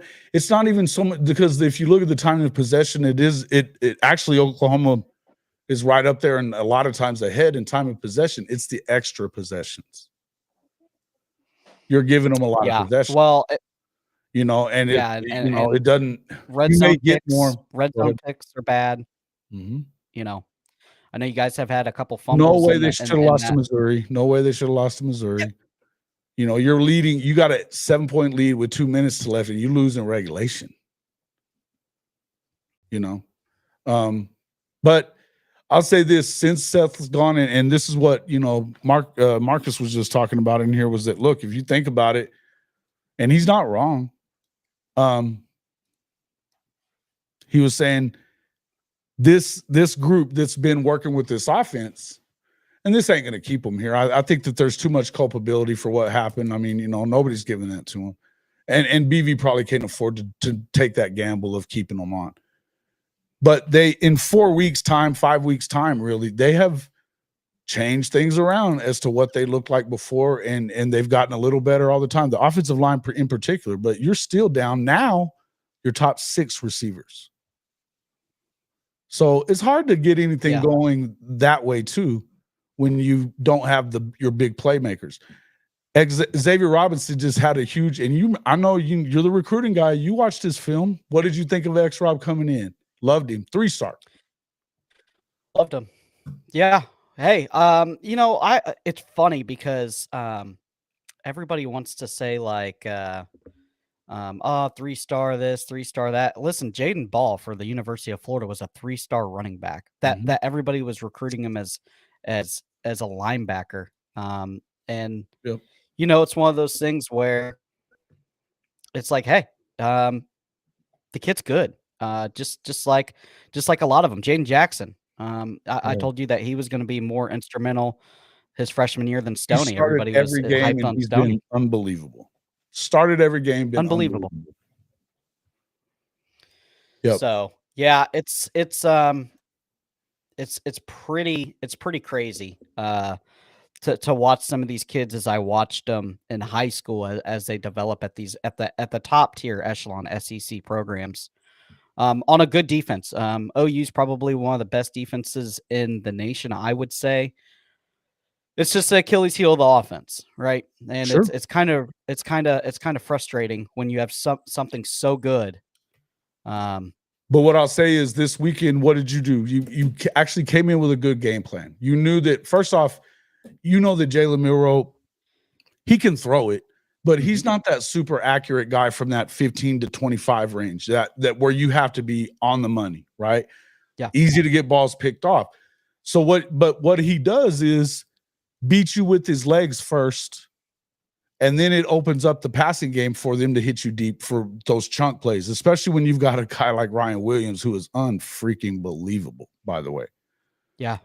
I mean, and we can talk about 17. that stupid play, that dumb penalty, but the truth is that was a Hail Mary toss by Milroe.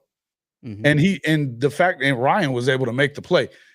In the end, when they got to Milroe early, the second play of the game, Danny Stutzman knocks the hell out of him, stops him dead in his tracks on trying to run. And you could tell as the game wore on, he didn't want to run the ball no more. No. He didn't want to run the ball. And right before the half, I noticed it because he got that first down, but those guys were coming at him and he hit the ground. He was done. He didn't want to run no more. Yeah, I think the game plan was very interesting. Offensively, they did something that was actually, you played complimentary football. You ran the veer.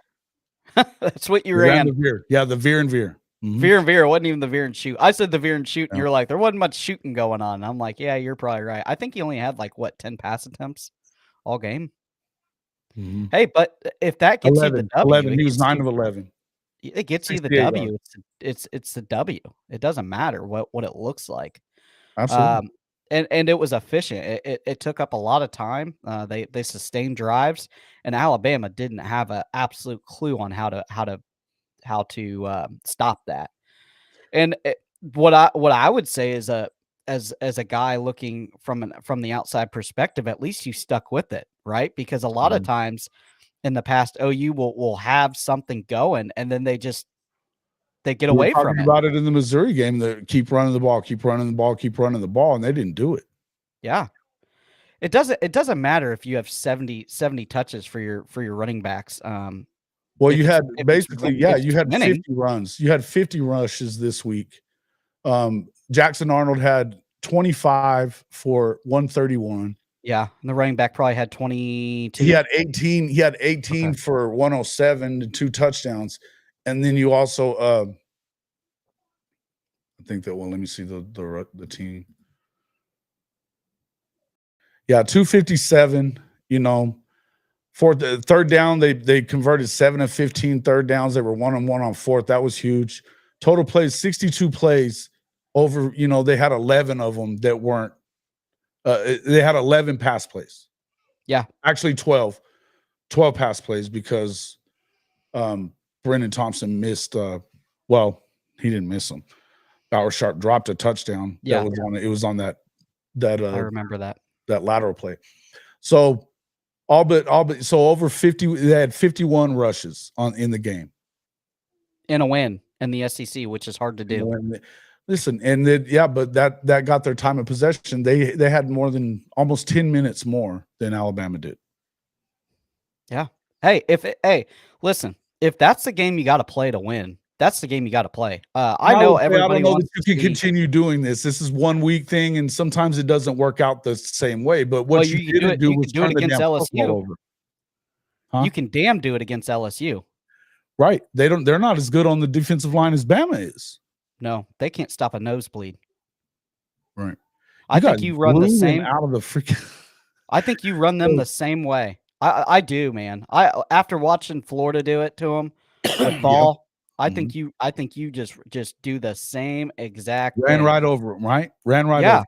It doesn't matter. You can call peanut butter and jelly. If you execute the play on the offensive line, you're not stopping it. Yep. Oh, we've still been fighting that fight. You just missed out. Marcus Dent just told told Orca and Sooner Cowboys how stupid they were. They're rhyming. It was funny. So what's the temperature of the room at with Oklahoma fans? I know. There's still people in here bitching, because we hadn't been doing that all year. Well, you know what? You've had a constantly shifting offensive line. You've had your top now 6 receivers gone. Yeah. Top 5 have been gone, And yeah, they had a bad offensive coordinator. It's just what it is. But I would just say that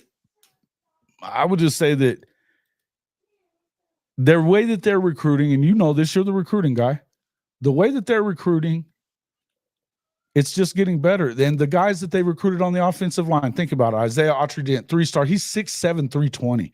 He had offers to go to Oregon, to Alabama. Listen, he was about to get the offer to Georgia. He didn't even take the trip over there because he already had committed to Oklahoma. He had offers to everywhere. Ole Miss, and he's gotten in EPL, Eddie Pierre-Louis. That dude's a dog. You remember him, the kid from Tampa Catholic. Yep. Stud. He played really well this weekend. His brother, Heath Ozida, and their redshirt freshman, and Logan Howland, they're locking down the left side right now because you've got injuries. They look great. His brother is an NFL offensive line. He is. EPL's brother. Yep. I think he's the lineman that ran like a 4.7. Yeah. I think that I think what people need to understand is I think there's 2 ways to build a program. You can go the FSU route. And we saw how that went. They were 12-1 last year, 11-1 last year. And now they're going to lose this weekend to Florida. To supplement, man. You have to supplement. You can't just be heavy, right? Yeah, and we've seen it. We've seen it with TCU. Tried that. FSU has done that, but it doesn't. It's not long term. Same with Ole Miss. Ole Miss just lost their game. They got knocked out of the. Well, I mean, you guys got them this week. Knocked them right out. Same. Yep.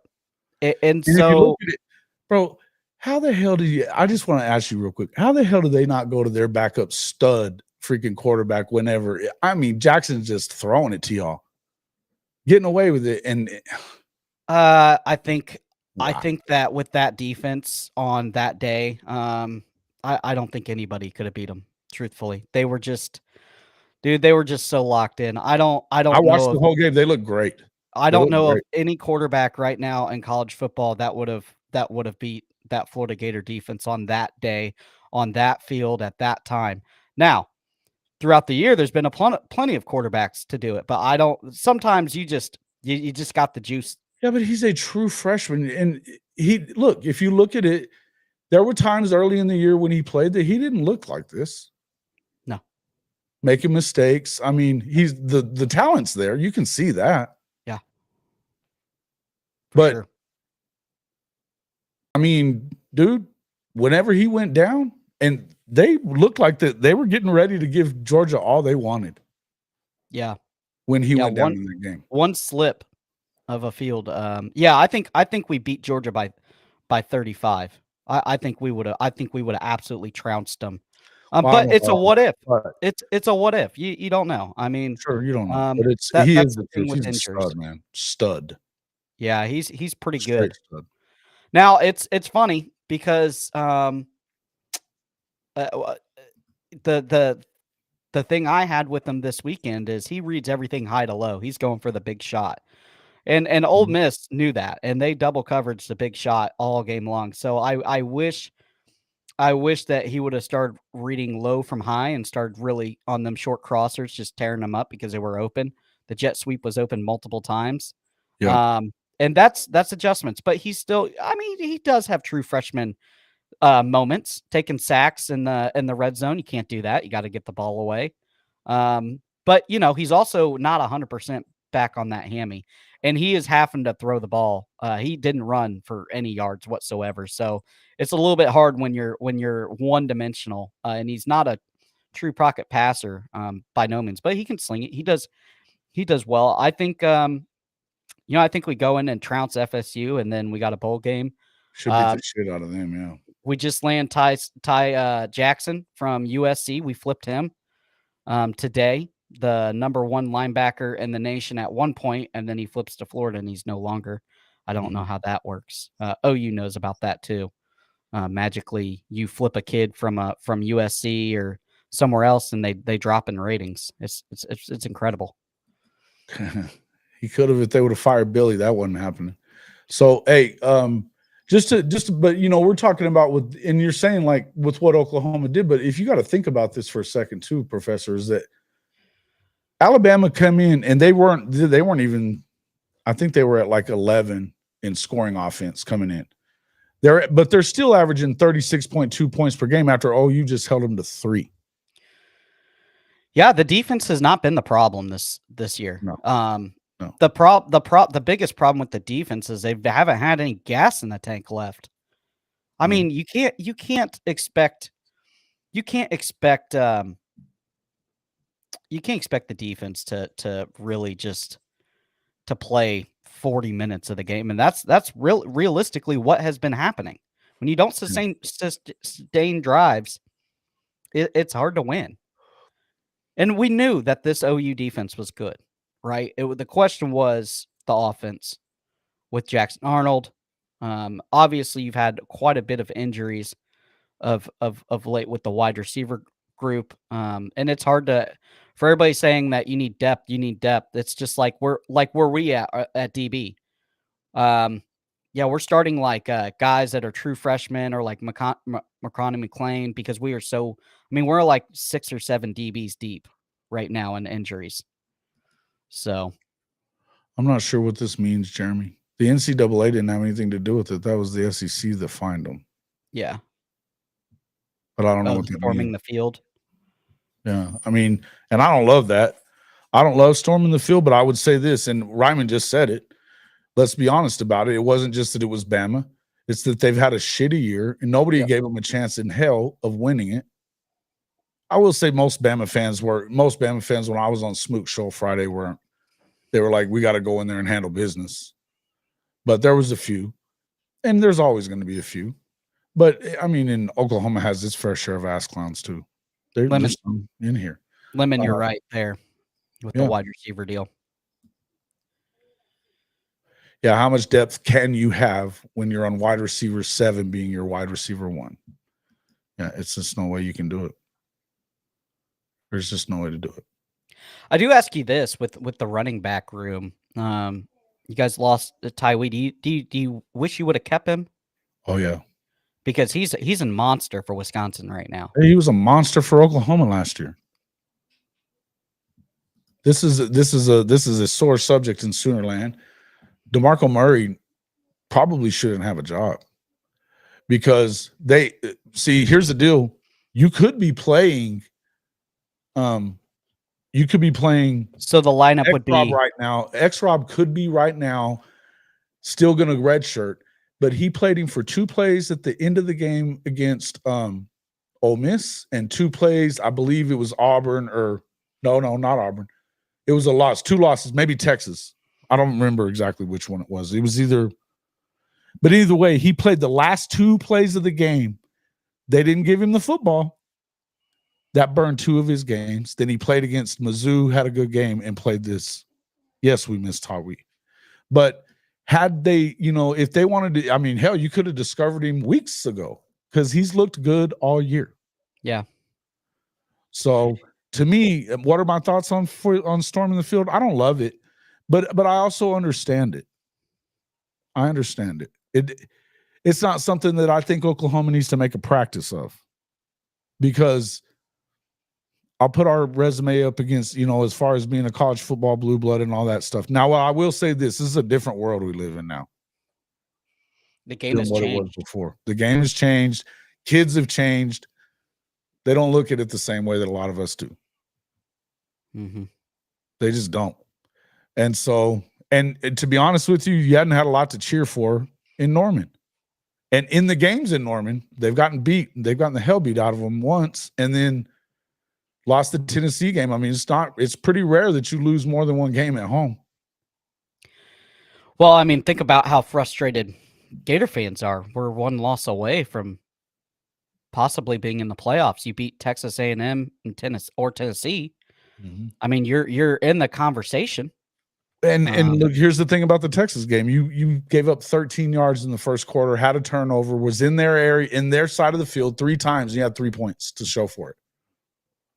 And after that, you know, what's really happened with the defense a lot this year. It's an elite defense. There's no two ways around it. Here's what happens though: when you're not scoring, they start pressing and trying to make plays that they should not try to make. You know, trying to overdo it. Yeah, and then they get burned on one. Yep. Start undercutting routes. Just trying to cut a route or do something, you know, to make a play, to try to, because you got to get points on your side because they're not doing it on the other side. And that's a lot of things contributed to what happened this season. But if you're looking at it, honestly and without just being a complete, the expectation levels, sometimes people that have these expectations don't know shit about football. Yeah. I had a guy in here. I mean, I'm not going to say your name again, but we could, that talking about that it's not about development. It's about who you play in high school and how good you are when you come out. Bullshit. Yeah, I gotta disagree with that. Some teams develop, some teams don't. Look at Miami. Miami's never developed well.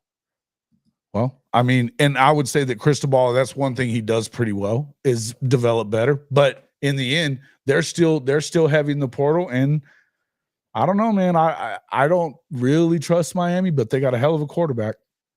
If Cam can get it, they go as far as Cam will take them. And they are talented. Yeah. But it's another team of mercenaries. But again, you're a DJ Lagway slip away from your season being gone for Miami. As in Cam. You know, you're one rolled ankle, and a high possibility the way that he plays, right? With the constant scrambling and stuff like that. You're one shot away from a complete team collapse. They know it. Miami fans know it. I've started to see that they are coming back down to reality, and their biggest fear is they don't have a quarterback next year.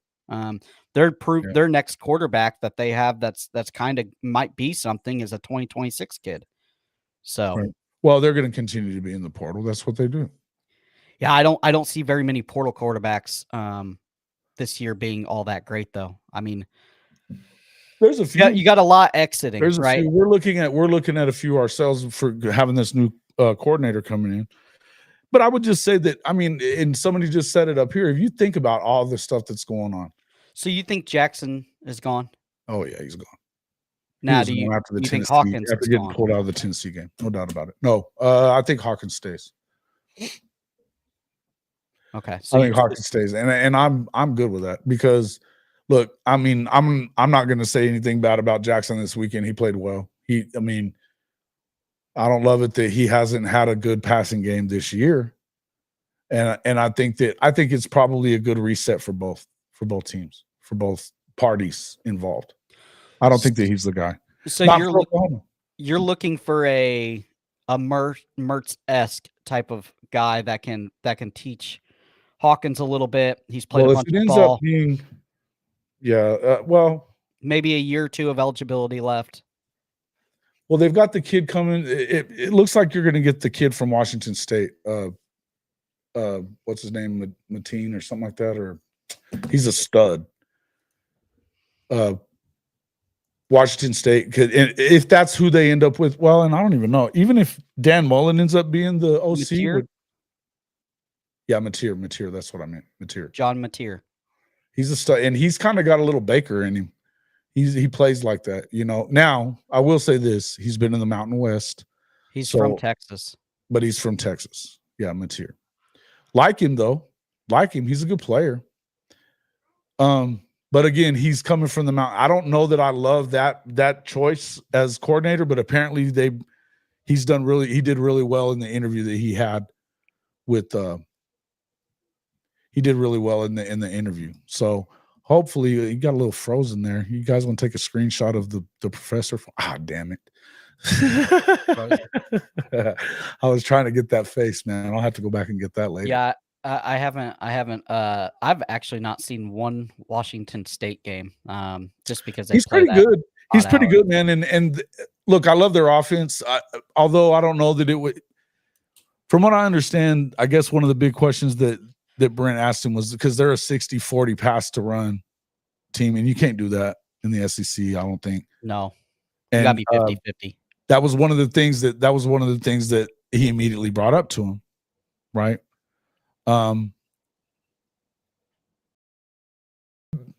Apparently the answer that he gave made Venables happy. So apparently he knocked it out of the park, but that's what I'm saying. Getting a lot of love. Johns is getting a lot of love for the offense. Well, last night. Yeah, he should. Apparently it sounds like it was Kevin Johns's. I've heard people say it was his game plan. Who's your realistic pick for OC if you were calling the shot? Well, if I was doing it, I would give all the money I could to Will Stein and get his ass in there. Oh, from Oregon? Yeah. Oof. I don't think it's happening, but it's, that would be who I would. That's my dream guy. Now, that would be my dream. But I don't think it's a dream. I even hate saying it that way because it's fucking Oklahoma. You know what I mean? It's the SEC. He's from Texas. Mm-hmm. It's a good spot for him to be at. And if you look at it in terms of, the same reason that apparently there's more. Dan Mullen, that he at first didn't sound like he was interested at all. But I think they're still talking a little bit, and there's a couple of sticking points that he's wanting to be head coach and waiting kind of shit if it doesn't work out with BV. I don't know how much I love that, because then you could just I think you would have to make sure that you get some insurance on him not just tanking. After the Mullen project, I don't think he's a SEC coach at OU or Florida or something like that. Hold on a minute now, Cody, before you say that. He's one of 16 coaches all time to win 100 games in the SEC, most of which were at Mississippi State. I do understand that, but in today's trial and climate, that the guy just doesn't love to recruit. And you got to be an elite recruiter to win in the SEC. We both know that. A lot of his kids didn't even make it qualification-wise. Now, could he go in there and be a transfer portal king? We don't know. And he might. He might be a transfer portal guru. I like him at a different program. I like him at like a Virginia Tech. But as a coordinator, though, he's good, right? And the one thing that I think he would do really well at coordinator for Oklahoma, because the things that Venables hadn't mastered yet, game time, game management. Let's just call it time management for sure. Some of that shit, some of that stuff he could help him with, and they could win. And look, if you go in and win, you're going to get another job anyway. If you turn the offense back around, which I think he would definitely do that. He is the best offensive play caller in all of college football that was a head coach calling plays. By far. It's not even close. Everybody can say, "Oh, Lincoln or Kiffin." Mullen is elite at scheming. He's got 2 national championship rings. Yeah. Who else has that? As a OC? As a play caller. Yeah, not very many. There's a few. Not a lot, though. Like Sark. But Sark isn't a good head coach. He's better than he was. But I think Mullen would be the right OC. I think overall, if you're going for the guy that you can win now and he would help BV be a better CEO, I think he would help BV be a better CEO. I think really Mullen's problem is his ego, and he wants to be the shot caller. It's absolutely what it is, because somebody brought it up to him. He was calling that game at Tulsa, and one of the sideline reporters for the Tulsa TV or whatever said something to him about him being on the short list that Dusty Dvorak was pumping him up for it. A lot of people were talking about him. And he said, don't pump me up for that. Pump me up for a head coaching job. Yeah. But they were also offering him $4 million, I think, from what I'm understanding. But he's rich as it is. It's not money. It's not money to him. It's ego. Sark is not a good head coach, man. Come on. It's ego with him. That's 100% it. And you know what? Okay, so what coaching positions are going to come open this year in the coaching carousel? Is there any program that he could take over that's got a somewhat good NIL program? Is Auburn going to get rid of Hugh Freeze? That's kind of a question. No, look at where they're recruiting. They're in the top 5 for right now, but those guys don't always stick around. I'm just saying. Well, I mean, yeah, definitely. You're gonna lose some people. Mullen is an all right OC, but does Arnold become Tebow part 2? First of all, Jackson's not gonna be here, I don't think. Arkansas, can he take the Arkansas job? Are they done with Sam Pittman yet? I don't know, man. I was wondering what you thought about that. I think they are. I thought they were done with him a long time ago, but they hadn't. I thought they were done with him last year. I'd like to see it be Joe Craddock because he would bring Darian Mensah with him. Well, here's the thing with Mullen, right? I think you would have to there would have to be a lot of contingencies to get him as an OC. And do I think he goes to OU to be an OC or he can take over Arkansas? I think he'll just take Arkansas. I really do. He's already been at a shit ass program of Mississippi State. And the expectations aren't as high as they are at Florida. Oh, no. And they'll love to see offense at Arkansas. They haven't seen offense in decades. Well, they were better this year with Bobby Petrino back in the fold. Yeah. Certainly better. Yeah, I think he could take a program over like that. It's not too early. It's not too early. Rhyming. What about Go-Go? It's over. What about Go-Go? Yeah, that ain't happening. At UNLV. It ain't happening. They haven't even called him. Why are these teams not calling that guy? A lot of it may have to do with the UNLV quarterback situation that he was apparently in on. That whole NIL debacle. That's what I hear. But I got to tell you. So supposedly Florida's going to be. I like the offense myself. I love the offense. It's fun to watch. And they run well. They throw well. They do everything well out of it. But. So that's a contingency also with the retaining of Billy Napier's. He has to go get an OC, allegedly, from insiders, that he has to go get an OC. So now you have Florida and Ole Miss looking for, or not Ole Miss, OU looking for OCs. So that doesn't help when you got two, pretty prominent programs looking for OCs at the same time. But yeah, we haven't called. What is his name? The UNLV cat. We haven't called him back. He was begging for the job last year at Florida.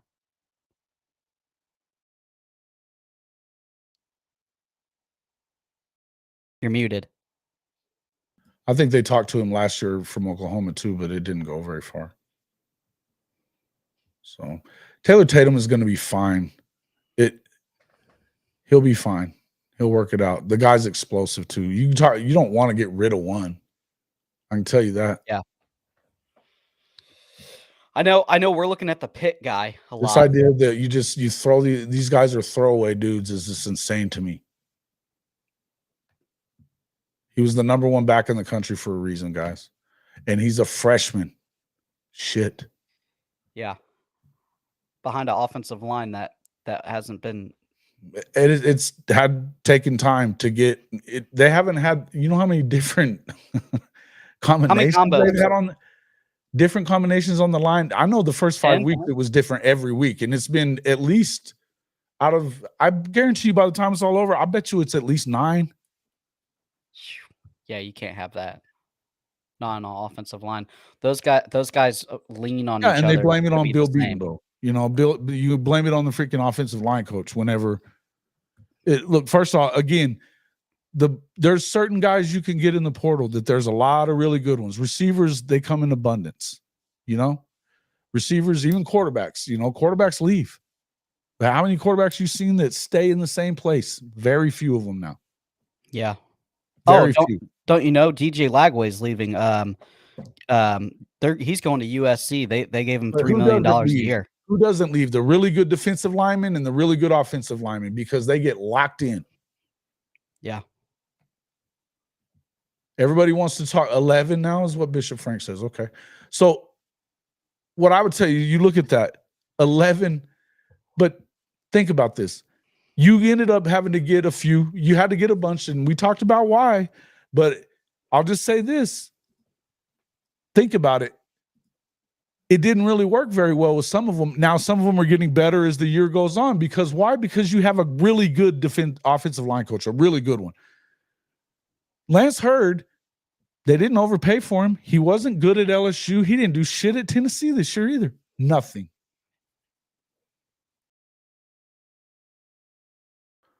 You can say whatever, but in the end, you have to build those guys have to be built through recruiting.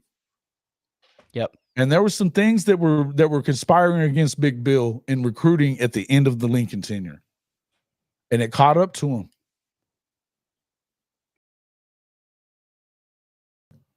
But yes, do you guys think you could bring in a younger offensive line coach to help out with recruiting? Not just an offensive line coach. He's probably got the best recruiting class in the country if it sticks. Michael Fasusi. I've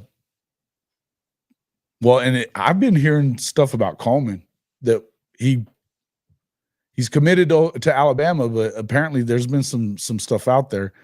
Then you got Ryan Foji down from Houston area. He's the same size as Michael Fasusi. He went from number 400 or something. Now he's in the top 100. Stud. And then the kid out of Utah, man, he's a stud too. Darius Afalava. A guard, he's going to be a dog. But again, I would tell you the 2023 class with EPL and Isaiah Autry-Dent, and they've got some dogs in that class too. Eugene Brooks as well. They look good. And then the redshirt freshmen from this year, your guys like Heath Ozida. You had Joshua Bates was playing pretty well when he had to, they had to have him at center. He's been playing really well. You've had a lot of really good players that have just the last few weeks have really stepped in, and it's just getting better and better and better. I just think that in the end, he's recruiting fine. But you had Big Phil Oldholt was with them, and then he ended up going over to CU. He's done a good job there too. This is all because of everything he learned from Big Bill. Look, he's kind of gruff and whatever, but if you want the guy that's going to get you ready for the NFL, you will need to come to Oklahoma, because that's Big Bill. They're not firing his ass. The people that want him fired are in fucking clowns. Period. It's silly talk. Silly talk. Stephen G, I will be doing class updates after Wednesday. OU is on the list. No. You guys got to check out the professor on High Top Recruiting. He gets it right, man. And it's his breakdowns are fun. His breakdowns are a lot of fun. He gets into it like the game's going on right now. Yeah, for sure. I just shot the Ty Jackson video today for Florida. I've been doing a lot of Colorado stuff. I know not a lot of people like that here, but I tell you what, though, the people that were talking all that smack, Ty Haywood, a little bit, man. A little bit. I don't know how much I believe it. I think it would maybe be more of a thing if you did lose Fasusi, then maybe. But it sounds to me like, yeah, and you're not gonna get a true freshman offensive lineman that's really gonna be generally. Not generally. I think that you probably would have gotten EPL was hurt, and so was Isaiah Autry-Dent. He broke his foot. He missed a few weeks. They're both going to redshirt, but they've played and they played well when they've gotten in. Sophomore years. That's his dad. He's been great for the show, and we enjoy having him on. But I mean, there's a lot of freshman dudes that have contributed on both sides of the football. Look at, Eli Bowen, lockdown corner. I mean, he's stuck with Ryan Williams, and Ryan Williams is going to make plays. But he was in his pocket. He had to make amazing plays, which he does, Well, and that's the thing when you play some of these teams, it's okay to let their guy get some, right? He's going to get some. Ryan Williams is always going to get some. But it's everybody around Ryan Williams you can't let expose you. A running quarterback, a running back to have a day like the Kansas kid had versus it's slipping my mind now. Whoever they just played and upset. You can't have that go on. So it's one of those things. But yeah, I think OU is the offensive line is certainly going to be better next year. You got to think, and these guys got to put on weight. They got to get through injury free. Their sophomore slump is kind of more for quarterbacks and DBs and stuff like that. Usually the offensive line has a big uptick in their sophomore year. Chris, it can happen. We're not saying it never happens. It's rare that it does, though. And Banks, he was a stud when he went on campus. You're right. But it doesn't happen all the time. It doesn't happen all the time. It just depends. Back to the OC talk real fast. I saw something up here. Somebody put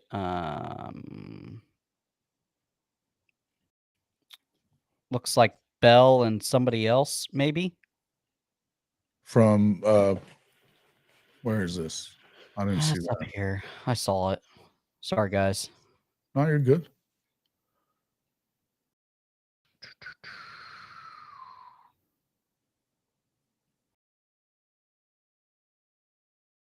OC. I don't think you promote from within. Again, I don't like that move. No, they're not going to do that. And it wasn't necessarily. Well, never mind. I'm not going to get into all that shit. That's over with. Eric Cooper.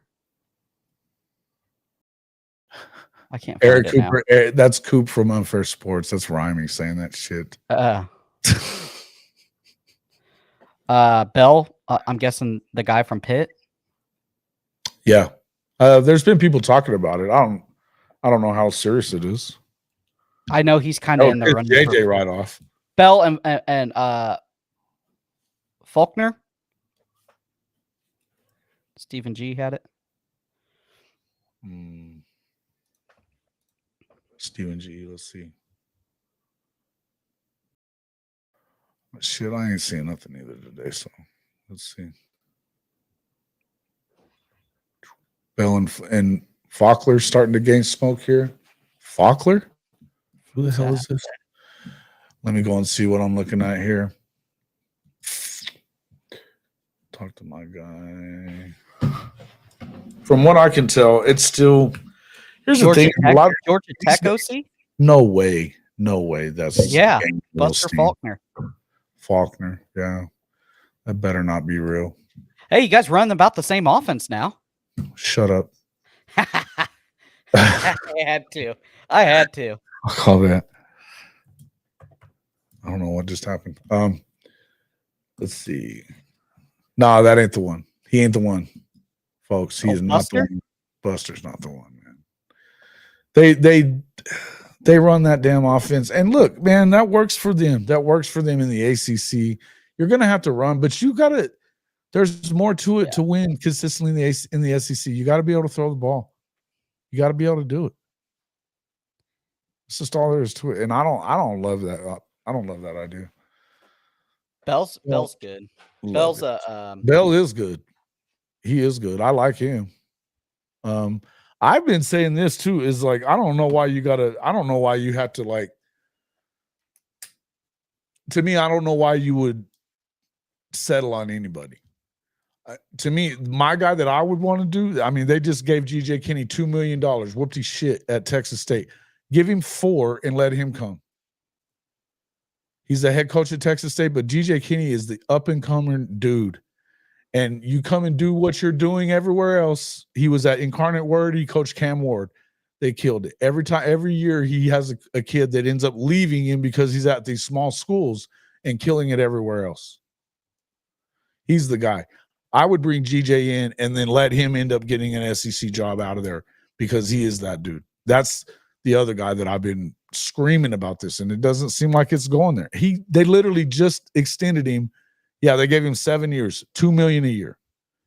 You could double that money for him to be a coordinator, and at OU, he would take the job. Quarterback coach that gets it done. Ooh. Screenshot that, guy. Screenshot it. Come on. Oh, damn it. What happened? No, you're frozen. I just I grabbed an article real fast. Joe Craddock from Tulane. I like him. Yeah, Craddock is the other one that I've been liking too, because he would bring. They've got the number 4 offense in the country. Yes, scoring offense, and then like they're killing it, man. And I like Darian Mensah.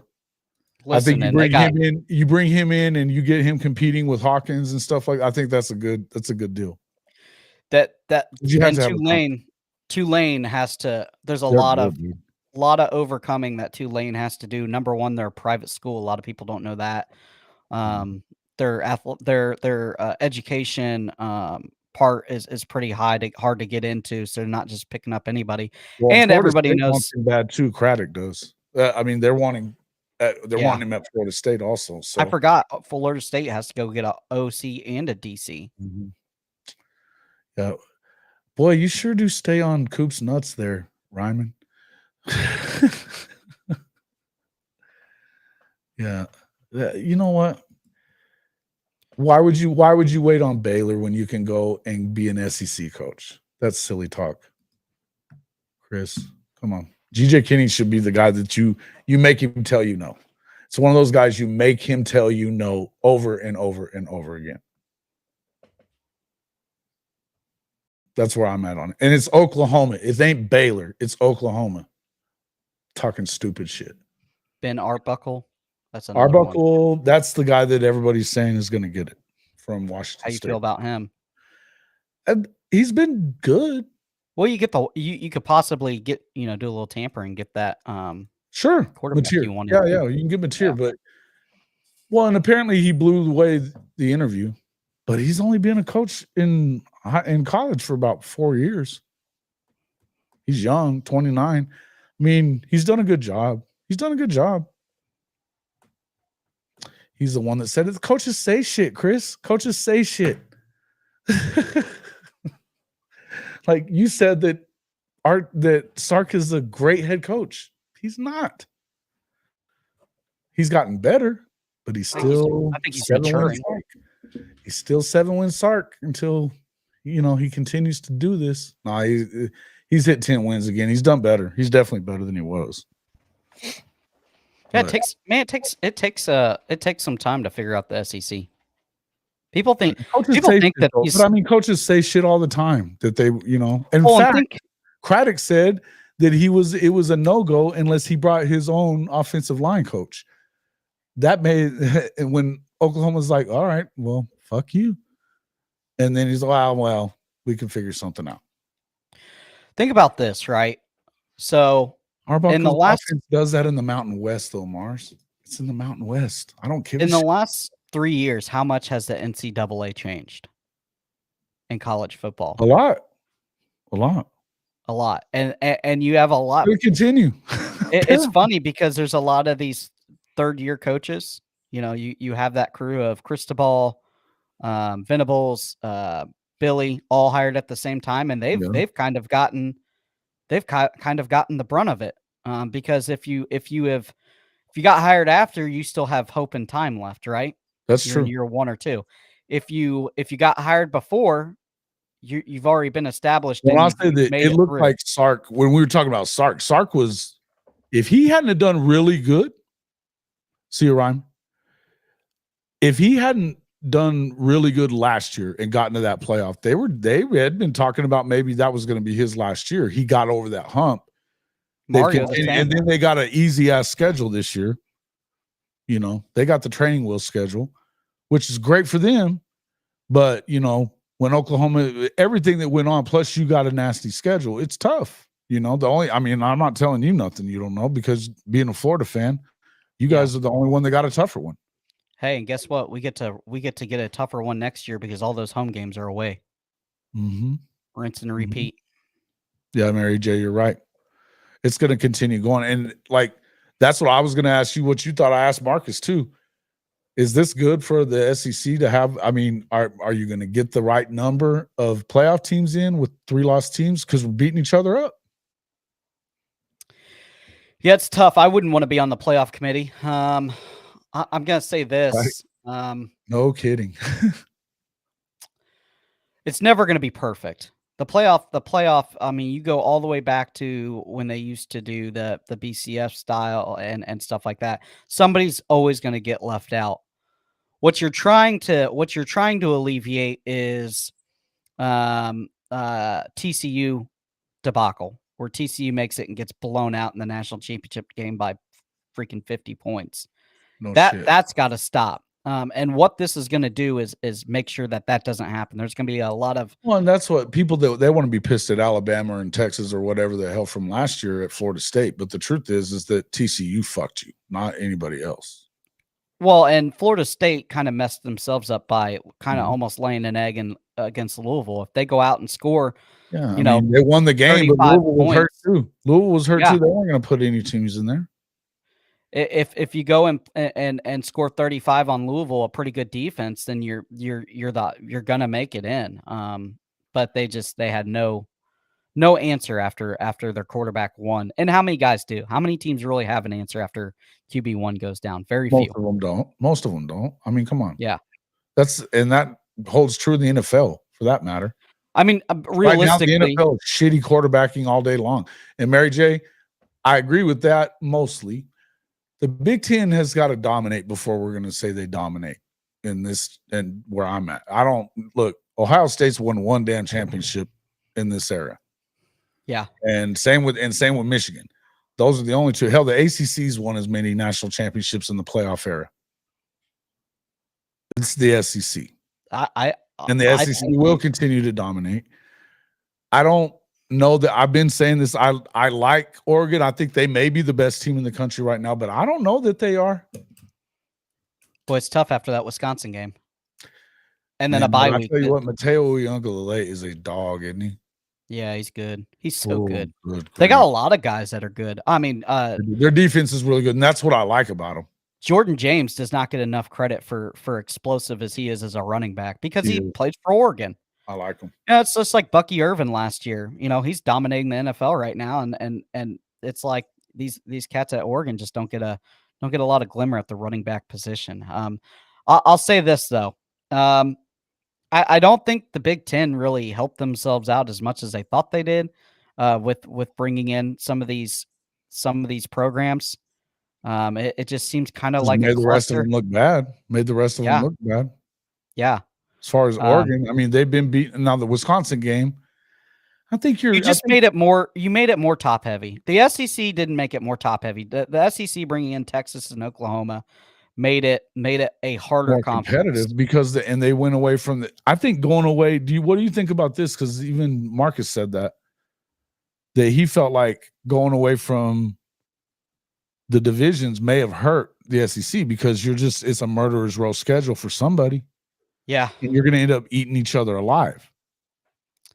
Yeah. And what do you do? Unless you get used to starting to see, as far as being in the playoffs, because all SEC playoff would really piss people off. Well, yeah, it's going to piss people off. But if they don't get at least 4 in, the SEC and Big Ten, if they don't get 8 in, they're liable to run off and do their own thing. Big Mike Boganowski, welcome to the show, sir. About freaking time. Bro, I know, right? It's crazy out here, man. Did y'all get a ride? Riding around OKC. Yeah? Yeah. Did y'all find a ride or what?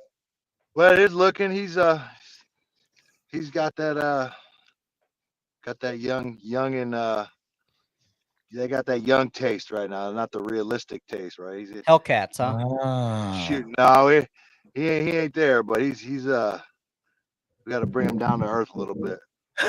And what it was reasonable. It was reasonable. What's wrong with a pickup truck? You know what I mean? Dude, that's what I'm saying. I'm like, this Chevy's right over here, real tough, man. Let's go look at him. Nah. He wants a car, huh? He Yeah. wants a slick Sports ride. car. Yeah, oh yeah.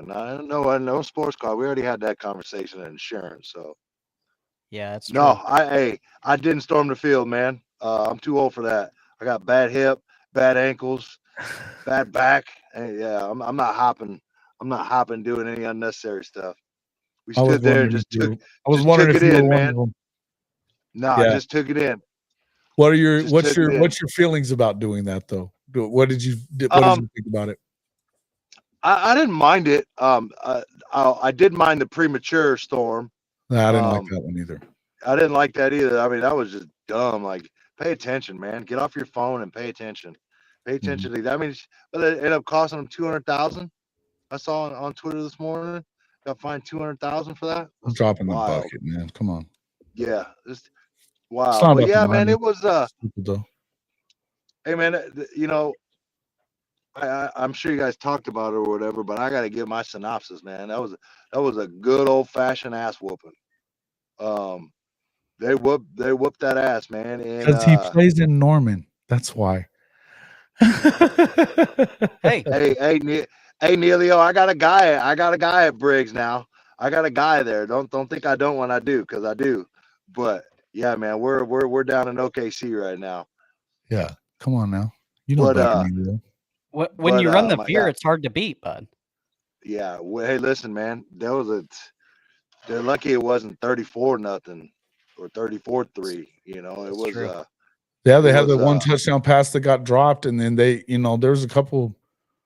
They had opportunities. They left some points out there, man. They left some points, and you know, I don't know if you guys talked about this, but this, you know, one of the most impressive things and what I liked,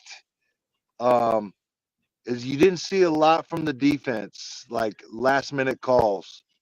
You saw them get set and you saw them ready. And obviously when Alabama changed or checked or something, we checked too. So there was some, but I think as a defense and as a staff, they did a hell of a job getting the call in early. And you know, we out physical them, man. We beat them up. They were in their bag with them. And I mean, we talked about this a lot. We talked about it all last week. Remember that you're gonna have to get to him early, not let him run. You got to hit him. And Danny hit him on the second play. He knocked his ass. That boy, the second didn't want to run after that, huh? Yeah, dude, he tapped. Yeah, he tapped. Milroe was like, I'm good. He didn't want to run. And here's the thing with Milroe. He's a great player. I'm not taking shots at Jalen Milroe. Great player, but kind of similar to Jalen Hurts. He's not the guy from 12 to 25 yards where you got to be super accurate. He's good with running the ball and hitting deep balls. The explosive plays, very good at the deep ball. But you got to have a clean pocket. And if I said this when I was on Coach Smoot's show the other day, I said, look, I think that I didn't pick Oklahoma to win, and I'm not going to sit here and act like I did. I didn't. No. But what I said was, I think you can make it hard on him if they can keep him in the pocket and get a lot of pressure on him. They need to hit him some. You know, they don't need to let him run. If he gets going with his legs, he'll kill you with his arm. Yeah. And Ryan Williams, holy shit. But Eli was in his pocket all day. Dude, I told you. He had to work for everything. Eli's sticky, bro. He's sticky. He's sticky as shit, bro. He's like white on rice, bro. I think the biggest transition for this Alabama team is they've always had really good running backs, and that's kind of but they're not running this year. They only got a few carries. I mean, they're running that read option look too, and Milroe keeps it too much. And another thing too is like minus Williams at wide receiver, who's their other guys? I mean, they're just it's kind of well, that dude, I can't remember what his name is, but he had that first catch right down the middle of the field at the 50, and I was a hell of a throwing catch. And Bernard, at that point in the game, Bernard, yeah. I was kind of Yeah. like, oh shit. I was like, oh shit, here we go. Because that was But a hell of the a thing throw was- and catch. Well, he's had to make those hella throws and catch like that one that that it should have been a touchdown. It looks like at this point, I'm seeing that, and I'm not. Look, the officiating is what it is. We've seen it all year. You've had bad calls on everybody, but that still would have been one touchdown. It just makes it look less bad. The truth is that was a throw it up there and pray, and Ryan Williams is that dude. Hey, I saw a guy on Twitter. A guy, I don't remember who it was, but he's like, I don't care about that play. He's like, was that play worth 21 points? He's like, shut the F up. Like, and you know what? He's right, man. Because I don't think probably wouldn't have mattered. Most Alabama fans haven't been going there though, that I've noticed. Yeah, they all. I saw a bunch of the Bama fans that I know from back home. They came down to the game, man, and I talked a little shit, but they pretty much conceded that they got their butts whooped, and they knew what it was. Look, I mean, like I said, I didn't talk a bunch of shit last week because I knew better. I wasn't, the expectation wasn't there. I love this football team. I've been saying that this defense is absolutely elite all year. I've gotten a lot of hell for that, but they proved it this weekend. They've proved it a lot over the year that nobody runs the ball on them. Yeah, he's just 17. Mary J, you ain't wrong. The dude is 17 freaking years old. And the thing is like he had to work for everything. And same with Eli. Eli Bowen is a stud. But I would say, I mean, hey, man, I would love to have a kid like that. That dude is unbelievable. Ryan Williams, that dude is going to be in the NFL before he's 19 years old. Yeah, he's going to be going into the league. Before he turns 20.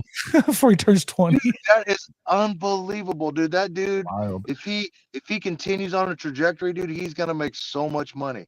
He's essentially got like an extra year's worth of contracts in the league because he's getting in there so quick.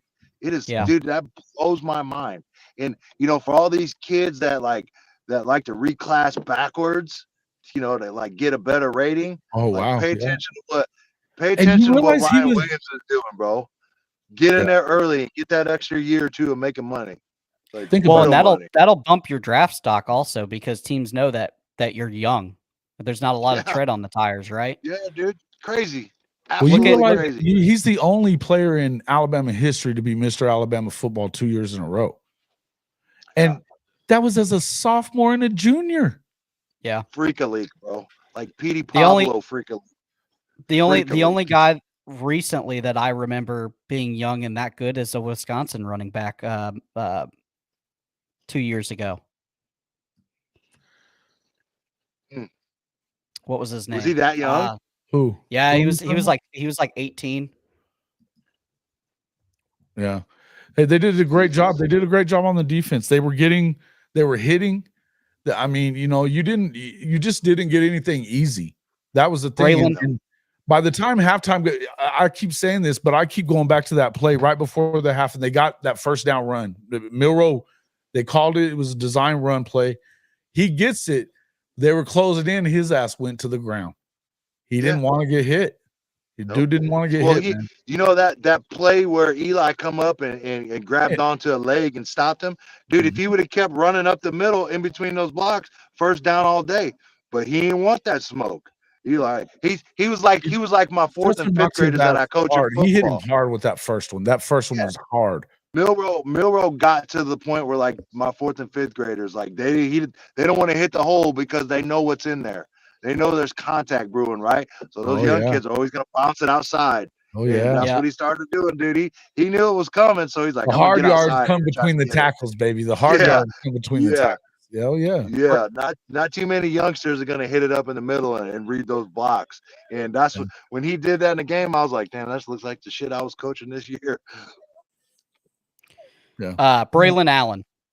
He plays for the Jets now. He's 20 years. Yeah. He's 20 years old. Yeah. So he was at Wisconsin at 17.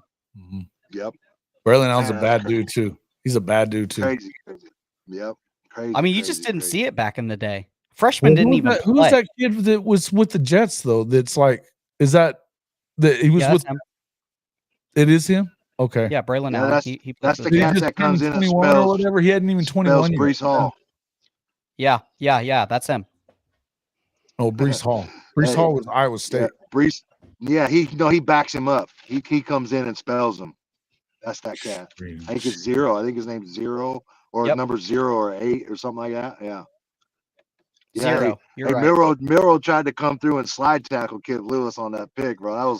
That's funny stuff right there. That just goes to show you he didn't want it. He didn't want none of that either, man. He just come through and tried to. Well, tried and to you know, give him and the again, old- I'm not hating on the kid. I mean, you got to take you can take a licks, and he's played so well. I think the problem that I've seen when they don't play well, it's that they don't get the running backs involved, and he's not able to run. And then we made him one-dimensional. Made him one-dimensional. And that's what we said he had to do. That's any football team. Yeah. Mm-hmm. Any football team. Make them one-dimensional. Yeah. Start pinning your ears back, getting after him, start throwing them exotic blitzes, making the ball got to get out early. Like, you're winning at that point, man. When you get to that 10-yard spot, that 10, 12-yard spot, that's when those passes have to be on the money. You can't be late. You cannot be 6 inches to the left or 6 inches to the right. You got to throw it to the right spot. Because if you don't, it's going to go the other way, especially in the SEC with these guys. And that's the only issue that I see with Jalen Milroe. And I wondered about that before the year because you saw last year kind of the same thing, that they knew that they had to get him going running the ball first. They were like, well, they messed with his delivery. It looks a lot better. Man, it's hard to do that. It's hard to do that, to change somebody's throwing motion in 1 year's time and expect them to not default back to who they are. Yeah. And I mean, go ahead. I think DeBoer did a good job of tailoring his offense to Milroe's strength instead of vice versa, right? But when you go up against somebody like Brent Venables, he's going to make you. He's going to expose your weaknesses and make you play. He's going to make you do that with your weaknesses. Bill Belichick did the same thing in the NFL. It's the same shit, man. Take something away. Take away their strength and try to make. We're going to make you beat us doing this, what you don't like to do. Where that's all you have to do, and that's what Brent Venables is the best at. You got to think DeBoer too, man. He had Penix. He had all that trio of wide receivers. He had a good running back. I'm not saying the cupboards were empty when Saban left, but definitely it's just a different style in the country, bro. But it's going to take a little while to. I'm not pulling the plug on Kellen DeBoer, but some people are, boys. Some people are not happy. I know. Don't do it. Just say the same people that want to pull the plug on BV. Like you can't take them serious. Clowns. You can't take them. I can't take them serious. Like those people, I can't take them serious. Like you just got to Bama, bro. Like it's Bama. It's Kalen DeBoer. Go look at his resume. Now he's lost 15 games in his career. 15. Yeah. Go look at his resume, dude. Everywhere he goes, he wins. And usually it's a championship. Way better. Year two's always way better for him. And it's usually a championship. Yeah, dude. Come on, man. I can't even acknowledge you if you're talking about get rid of DeBoer already. Yeah. Like you're so entitled. Those people with that take at Alabama are so entitled and are so spoiled with the Saban era. Like you guys snap back to reality, come down to earth with the rest of us. Mary J, you're not one of those Tide fans wanting to roll him out of town yet, are you? She says, "Who the hell are we supposed to pick?" Yeah, who would you go get? Who are you going to go get that's so much better? Fair weather, she says. Fair weathers. There you go. It's kind of like it's kind of like hard to follow. Bill Belichick was asked his last year in New England before he got fired or quit or whatever they did, but he was like, the media was like, well, the fans have been with you from good times or what through thick and thin, and he was like, hey, there hadn't been very many thin times here. I can tell you that. It's just like you gotta tamper your expectations. Everything has changed. In the last 3 years, this isn't the same college football as it was 12 months ago. I think it's different, and I think that it's going to take some time to get his thing going. Now, do I know that? Am I going to tell you that I think he's the perfect guy for that job? I don't know. I think we'll find out. But I know this: he's won a lot of damn football games. Well, there's no perfect coach and there's no perfect coaching. No, but I candidate. mean, is he perfect for Alabama is what I'm saying. I'm not saying that he's not a good coach. We don't I even just know if don't that know guy if- exists right now. Sometimes, yeah. Listen, is there a perfect coach to replace Nick Saban? Shit, that's tough. No. Dude, a lot of people, there's people that on record are saying, I'm not going there after Saban. Like, I'm not following that up. And Kalen DeBoer had enough stones to take it on. So, I mean, that tells you enough about him right now. Just watch. You just watch Josh take on his show. Josh who? Josh Patty. I think he's saying about Josh Pate. Page State. He hates OU. Bama is good. They beat Georgia. OU just dominated them, plain and simple. What is it? Was it Josh Pate? Listen, man, you got to give Oklahoma their flowers, bro. Like, don't just because Oklahoma beat Alabama, you cannot discount Alabama as a bad football team, because that's not the case, dude. Oklahoma's a good football. They were almost well. They ended up having to hold on, but they beat Georgia. Is a good team. They just had some serious difficulties and issues on offense, man. And guess what, man? They figured out a formula. And I don't know if you can sustain running Jackson that much, but like, he's got to be featured in the run game. And if we could do it, look, everybody knows it. Everybody sees it. We've done that against Missouri. We probably beat them by 2 or 3 scores just like this. Yeah. But we got a little pass happy, man. Yeah, we got a little pass happy. And you know, I'd be on pace to win my over bet that I placed at the beginning of the year. But I won mine. What it is. I just won mine this weekend. 4.5 for Florida. Yeah. I was like, pound that thing. Yeah. Well, I thought the same thing. I think I got in when it was 7.5. And I was like, yeah, they're getting that. Little did I know we were just gonna have the injury plagued, you know, the injury worst offense in Oklahoma history. Yeah. Yeah. Who would have thought? But man, listen,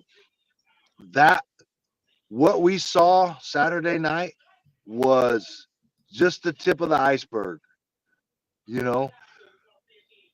Yeah. Dude, that defense, man, when they aren't constantly out on the field and we can control the ball and the clock, that's what you're getting. You had almost 10 minutes more, no turnover. Yeah. You weren't turning the ball over. That's what you're gonna get. You only had the one turnover. And we're gonna win a lot of games. I'm gonna say that it's happening, people.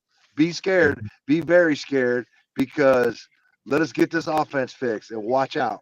Watch out. And here's the thing about it. You don't have to have. I was saying this earlier. I said this last night on with Legend and Coach Ricks and Bishop Frank.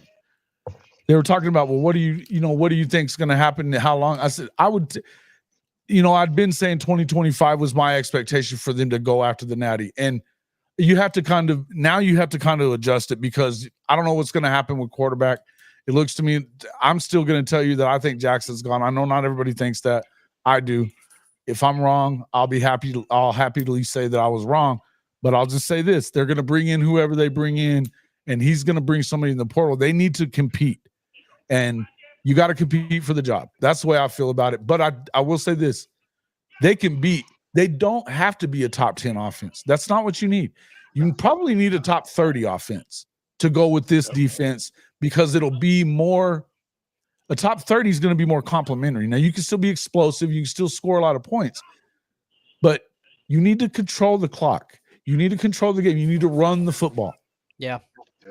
This is why I'm not positive that I love the Arbuckle idea, because he's 60-40 the other way. Passing. Yeah. And he's doing this in the Mountain West. It's still the Mountain West. I mean, I get it. I know why people like him. I like his offense. It looks good. We haven't really seen that work in the SEC yet. Well, and here's the thing too: is the Sooner fans gotta realize that this isn't the Big 12 anymore. I mean, you have any team can beat you in the SEC any given weekend, and we've seen it week in and week out with Vandy and other teams. Florida shocking LSU and Ole Miss. It's one of those things. It's just it's a tougher league, from bottom to top. Yeah, and I'm not saying Jay can't be fixed. I'm telling you, this is the way that it goes in college football. And how many times do you see one guy stay at the same place for 4 quarterbacks just don't stay? And I felt like from the day that they pulled him out of the Tennessee game that he was gone. Yeah. That's just my feeling on it. And he's never committed to it. He's never committed to staying. You know what I mean? Hey, Timothy Green, welcome to the show, my man. Well, you got Mike over there looking at cars. Yeah, they just walked out with his mom. It looked like they're about to test drive something. I see what's going on there. I was just about to hang up, but I don't want him in there trying to finesse my wife. You know what I mean? So I was getting ready to get out of here, but since they're gonna go get on the ride, I'm gonna stick around for a little bit. Okay. Yeah, don't let them get him. Yeah. Don't let them get him. They better not be getting him. He's a Sooner. Come on, And man. my wife don't play though. My wife, she's a. I was going to say you probably sent her. You sent in the dog. She's about that money, man. She knows about them I already finance know. numbers and how they move. That's what that's what she does. Got a question for you. What's up, Timothy Green? Thank you. Being a father, you know, of a D1 athlete, how from the recruiting from the start of recruiting to where you're at now, how do you feel your pick with OU was? Do you feel like it's you know been what they told you it was going to be? I mean, what do you mean, like total, like what the just program like and yep, program, I mean, coaching, stuff like that. Yeah, no, it all jives, man. Like that, and that's one of the reasons that because there are horror stories out there of 100%. That's a fact. Yeah, no, I don't.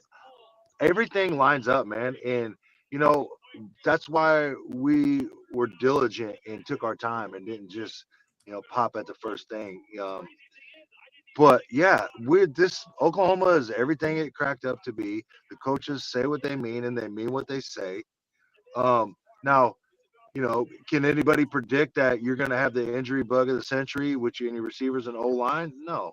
Have we we lost Kendall Dovey, so that's, and it looks like we might have lost another receiver this game. But I mean, you can't predict that, man, and you can't control that. That stuff happens. But yeah, everything that we were told and what was the envision of the program and where it's going, like it all tracks. And there's just a little derailment and a little bit of an issue on offense. But if there's one thing I know about Brent Venables, he's gonna get it fixed. He's not above. He's self-reflective. He knows the issues and he's gonna fix it. And like I just said, man, watch out. Watch out, because everybody wants to pile on Oklahoma. Go ahead and pile on. Watch. You see it. You just don't want it. You don't want to acknowledge it. Yeah. What you saw Saturday night, like that's just a harbinger. That's a big word. That's a harbinger for what to come. That's big. That's like the far end of my vocabulary right there. Harbinger.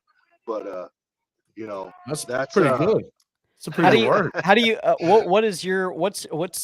how do you feel about how, like, a lot of kids don't even stay places? I'll go to the restroom. We've been going forever. I'll be right back. A lot of kids, they hop in the transfer portal. We've seen, kids 4 years go to 4 different programs.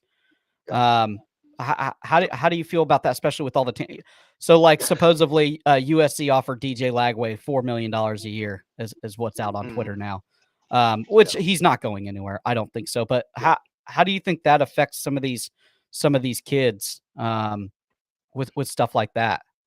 And so I'm not a big fan of it, but I also understand that not everybody is in the same position as Michael is, from a family perspective, from a financial perspective, and I don't hate on those kids. Everybody's got a reason for it, whether it's to get more money, which I got it. I'm good with it. Whether it's to get more playing time, if it's a situation that you don't like, or maybe you don't like your coach or whatever, I get it. But what I don't like about it, and this is probably the only dislike, is running from a problem. As soon as you face some adversity, you just pack up and move to the next best thing or Yeah. the easiest path to success. That's what I don't like about it. But, I'm for the players getting paid. I'm for them, putting themselves in the best situation to be successful. And, I'm all for it. But, at the first sign of adversity, jumping ship and going the easiest path, I'm not a fan of that. There has to be some struggle. You have to be able to endure and you got to persevere. But, four schools in 4 years, man, that's Yeah, we've seen it. much. That's a little much for me.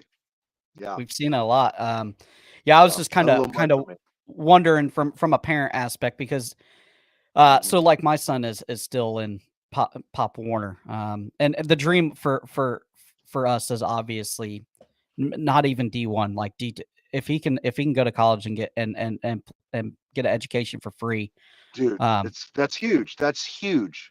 Huge. and be a guy somewhere. Like he doesn't have to be a guy at Florida or a Power 5 program.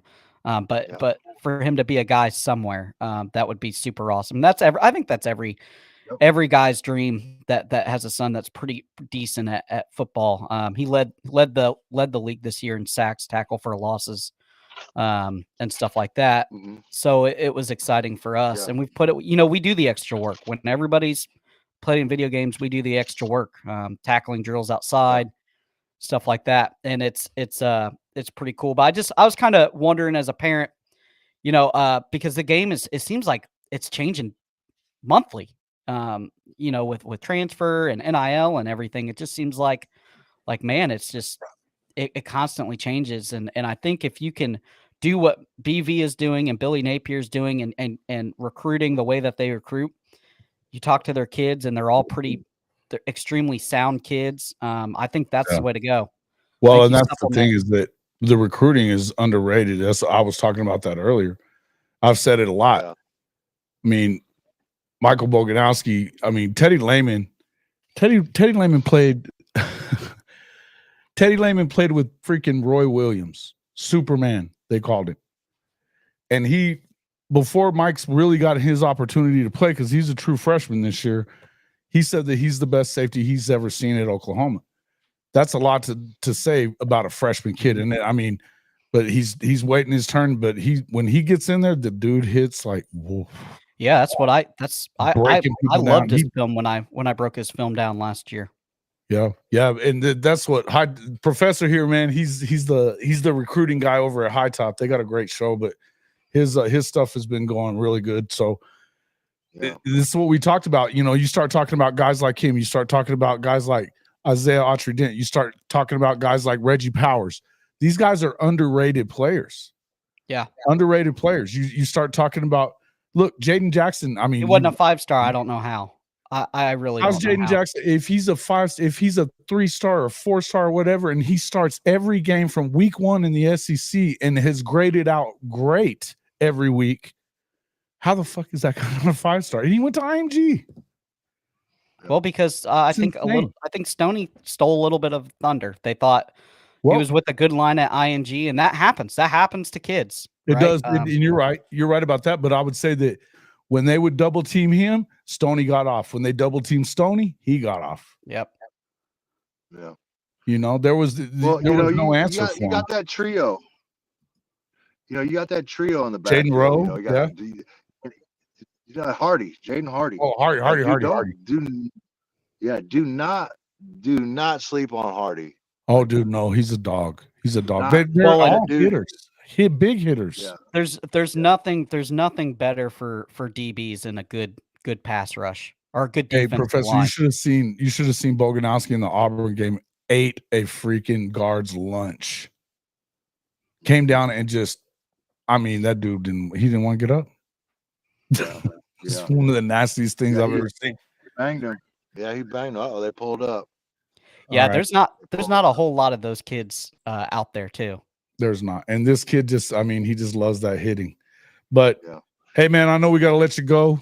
Go Yeah, make bro. sure you get this I right. appreciate you guys, man. Sorry I got in here a little late, but I got a responsibility. I got to fulfill some parenting. Soon you think Hey, you man. get one out of the house, it don't stop. So it Yeah. doesn't stop costing you money after 18. Oh, yeah. Let me tell you something. I ain't paying. Nope. It gets more Hey, expensive. I got a raise when he left. I'm just talking about parenting responsibilities. You still got to parent a little bit. Maybe Yeah. not financially, but Not in the yeah. NIL era. If he goes to Oklahoma, no. he should get some money. I know he didn't get a ton yet, but he's about to. He's about to do a money It's all thing. good, man. You got to work your way up, man. I've never been a fan of coming out of high school, securing the bag out of high school like that. I mean, because bro, you gotta earn. Well, You they're going gotta to have earn to it. take care of some guys that if Look you at- want to keep them around, they're going to have to take care of some of those guys on that defense, look You right? gotta earn that shit. Look at how much Cormani got paid, and now he's a walk-on. Yep. You never know, man. Like at a certain point, it's gonna level out, man. It's gonna level out. Sooner or later, I got you, bro. All right, But man. yeah, y'all have a good one, man. I You doing, appreciate Legend? y'all. Good talking Boomer to you. Sooner. Let's go. We're All coming. right, man. Hey, Like Prime out there in Colorado. We coming. we coming. All right, bro. Have a good one, man. Y'all have fun. Yeah. See you later. Bye. Later. I gotta Michael hop off here, Boganowski. make lunch for the. Yeah, it's time to kids. go for I'm me on too, dad man. We've duty. been going for almost 3 hours. We generally cut it off at 3 hours anyway, so that's good. But tell everybody where to find you, man. It's getting to be your time of year. Oh yeah, your time. It's like Santa Claus is coming to town when you watch this show. yeah. So listen, guys, I've changed the format a little bit to High Top Sports Recruiting. I do the individual players just because it's better for the algorithm. So after Wednesday, I will do the entire senior class, each individual player, 7 minutes a pop, 8 minutes a pop. So you get every single player. It doesn't matter if they're offensive line. It doesn't matter if they're gonna fill in to play a little D tackle and water boy. It doesn't matter if they're ranked not nationally. I don't care. I break down all the film. They got a good class here too. You're gonna like Got this a one. very good class. We will be live all day Wednesday. So go ahead on High Top Sports and High Top Sports Recruiting. We will be live breaking down the flips. It's gonna be wild. Watch out. Day? Yep, for signing day Wednesday. We will be live all day. That's kind of our thing. We're gonna do it more like an NFL draft. I'll be breaking down the kids as they sign their letter of intent, which I know isn't a thing anymore. So what day is that? The 5th, right? That's no, this Wednesday. Next Wednesday. Should be this Wednesday. It's not this Wednesday, bro. No way. I think so. The season's not over. They wait till after the conference championships before they do signing day. Come on now. It's like the 9th or something, isn't it? Oh, 5th. You're right. The 5th. The 5th. Yeah. Yeah. Tripping. So I was like, what the hell? next Wednesday off. Yeah. So we will be live Wednesday the 5th for National Signing Day. Can't wait for that. So it's gonna be a good one. Yeah, it starts on it. Yeah, it's gonna be fun, man. It's gonna be a lot of fun. And look, man, it's like I said, and you got a lot of guys that came to watch your channel from the Sooner group. Like I said, you want me to jump on with any of that kind of stuff, and let's talk about it. We can do that. Happy to jump in there with you guys always. For sure. Kind of pissed off at Shelton right now, but it is what it is. It's Shelton. No, I like Shelton, man. I'm just messing around. It's gonna be a lot of fun. I'll say this. Like I said, after National Signing Day, be on the lookout because I am going to pump out a bunch of OU videos and sequence of who you guys get. Maybe you guys get a couple flips. I'm gonna tell you, it's gonna be fireworks. Next Wednesday is gonna be pretty wild. I think maybe Coach Prime grabs another 5-star that nobody knows about. He always seems to. They've been on a tear, haven't they? Yeah, they just got Julian Lewis. I knew that one, but they've been catching a lot of guys and apparently receivers and stuff too. So that's one thing. The people that think the Prime's leaving to the NFL, better think again. Michigan's on a tear right now. They flipped Underwood. Yeah, Bryce man. Underwood, #1 quarterback in the nation. Quick question. Yeah. Is BK going to survive that? Okay, so Baton Rouge is not happy. His recruiting class is falling apart as we speak. They have not looked good on the field, and I think OU possibly puts a dagger in them this coming weekend, and that's it. Man, I hope so, but I mean, listen, look, I want to. Here's one thing: momentum definitely plays because, yes, and they're going the wrong way with momentum, and Oklahoma should have some. Now you have to play well. Him coming out and screaming at the wide receiver that he's effing uncoachable. That doesn't look good. Also, there has been concerns. Listen, I don't really have a problem with that. Because if you're not, but what I have a problem with it for is because why didn't you do that shit at the first of the year when they were like playing like they were shooting people? Yeah, it's all fun and games till you're losing. Yeah, I mean that's the thing is if you're going to be disciplined, you got to be disciplined all the time. Well, he's never really had a disciplined team. Right. It's always been wild. Yeah, they're not happy in Baton Rouge. I think he makes it maybe one more year because they hired an entire defensive staff. So much money involved in it right now that you would have to pay through the nose. But I don't know what they're going to do. They're going to have to go in the portal heavy because I think their recruiting class is really about to fall apart with and they've continued to, and last year whenever I was saying it last year when Oklahoma got Dominic Williams, and they were so sure they were going to. And then he immediately blames, well, these kids want to get bought, and we're not in the business of buying players. Dude, shut up. LSU buys women's basketball players. Shut up. Oh, yeah. Yeah.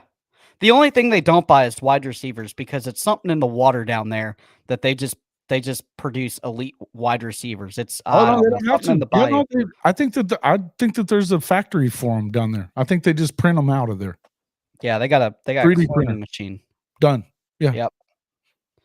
But minus that, and you just lost your staple guy. You lost the number one quarterback in the nation of this recruiting class, and you've lost him. It kind of fall apart, right? It will fall apart because a lot of those players, wide receivers, tight ends, yeah, that they had like the number one wide receiver, the number one tight end. Also, those guys are probably going to leave. Well, the quarterback is the center point of your recruiting class. You can tell Mary J's a Bama fan. So. All right, guys, I got to go make some lunch for the kiddos. I will see you later. Man, I appreciate you coming on. Always good to see you, Professor. Thanks Always for coming good. in. No problem. Make sure you guys get over to High Top Sports. High Top Recruiting has its own channel, High Top Recruiting. He is the guy. He's a Florida guy, but he covers recruiting for the whole country. He was on it. I tell you what, this guy, he seems to know what they're going to do too. Their NFL draft coverage the last 2 years, he kills it. You want to talk about he calls the draft picks in advance. The 2 years ago, I think he missed 3 out of the first round. They were out of order. Mel Kiper ain't got shit on my boy. Who get banned by the WNBA, huh? Yeah, love it. That's funny stuff. Some Subway sandwich achieved. He is the guy. All right.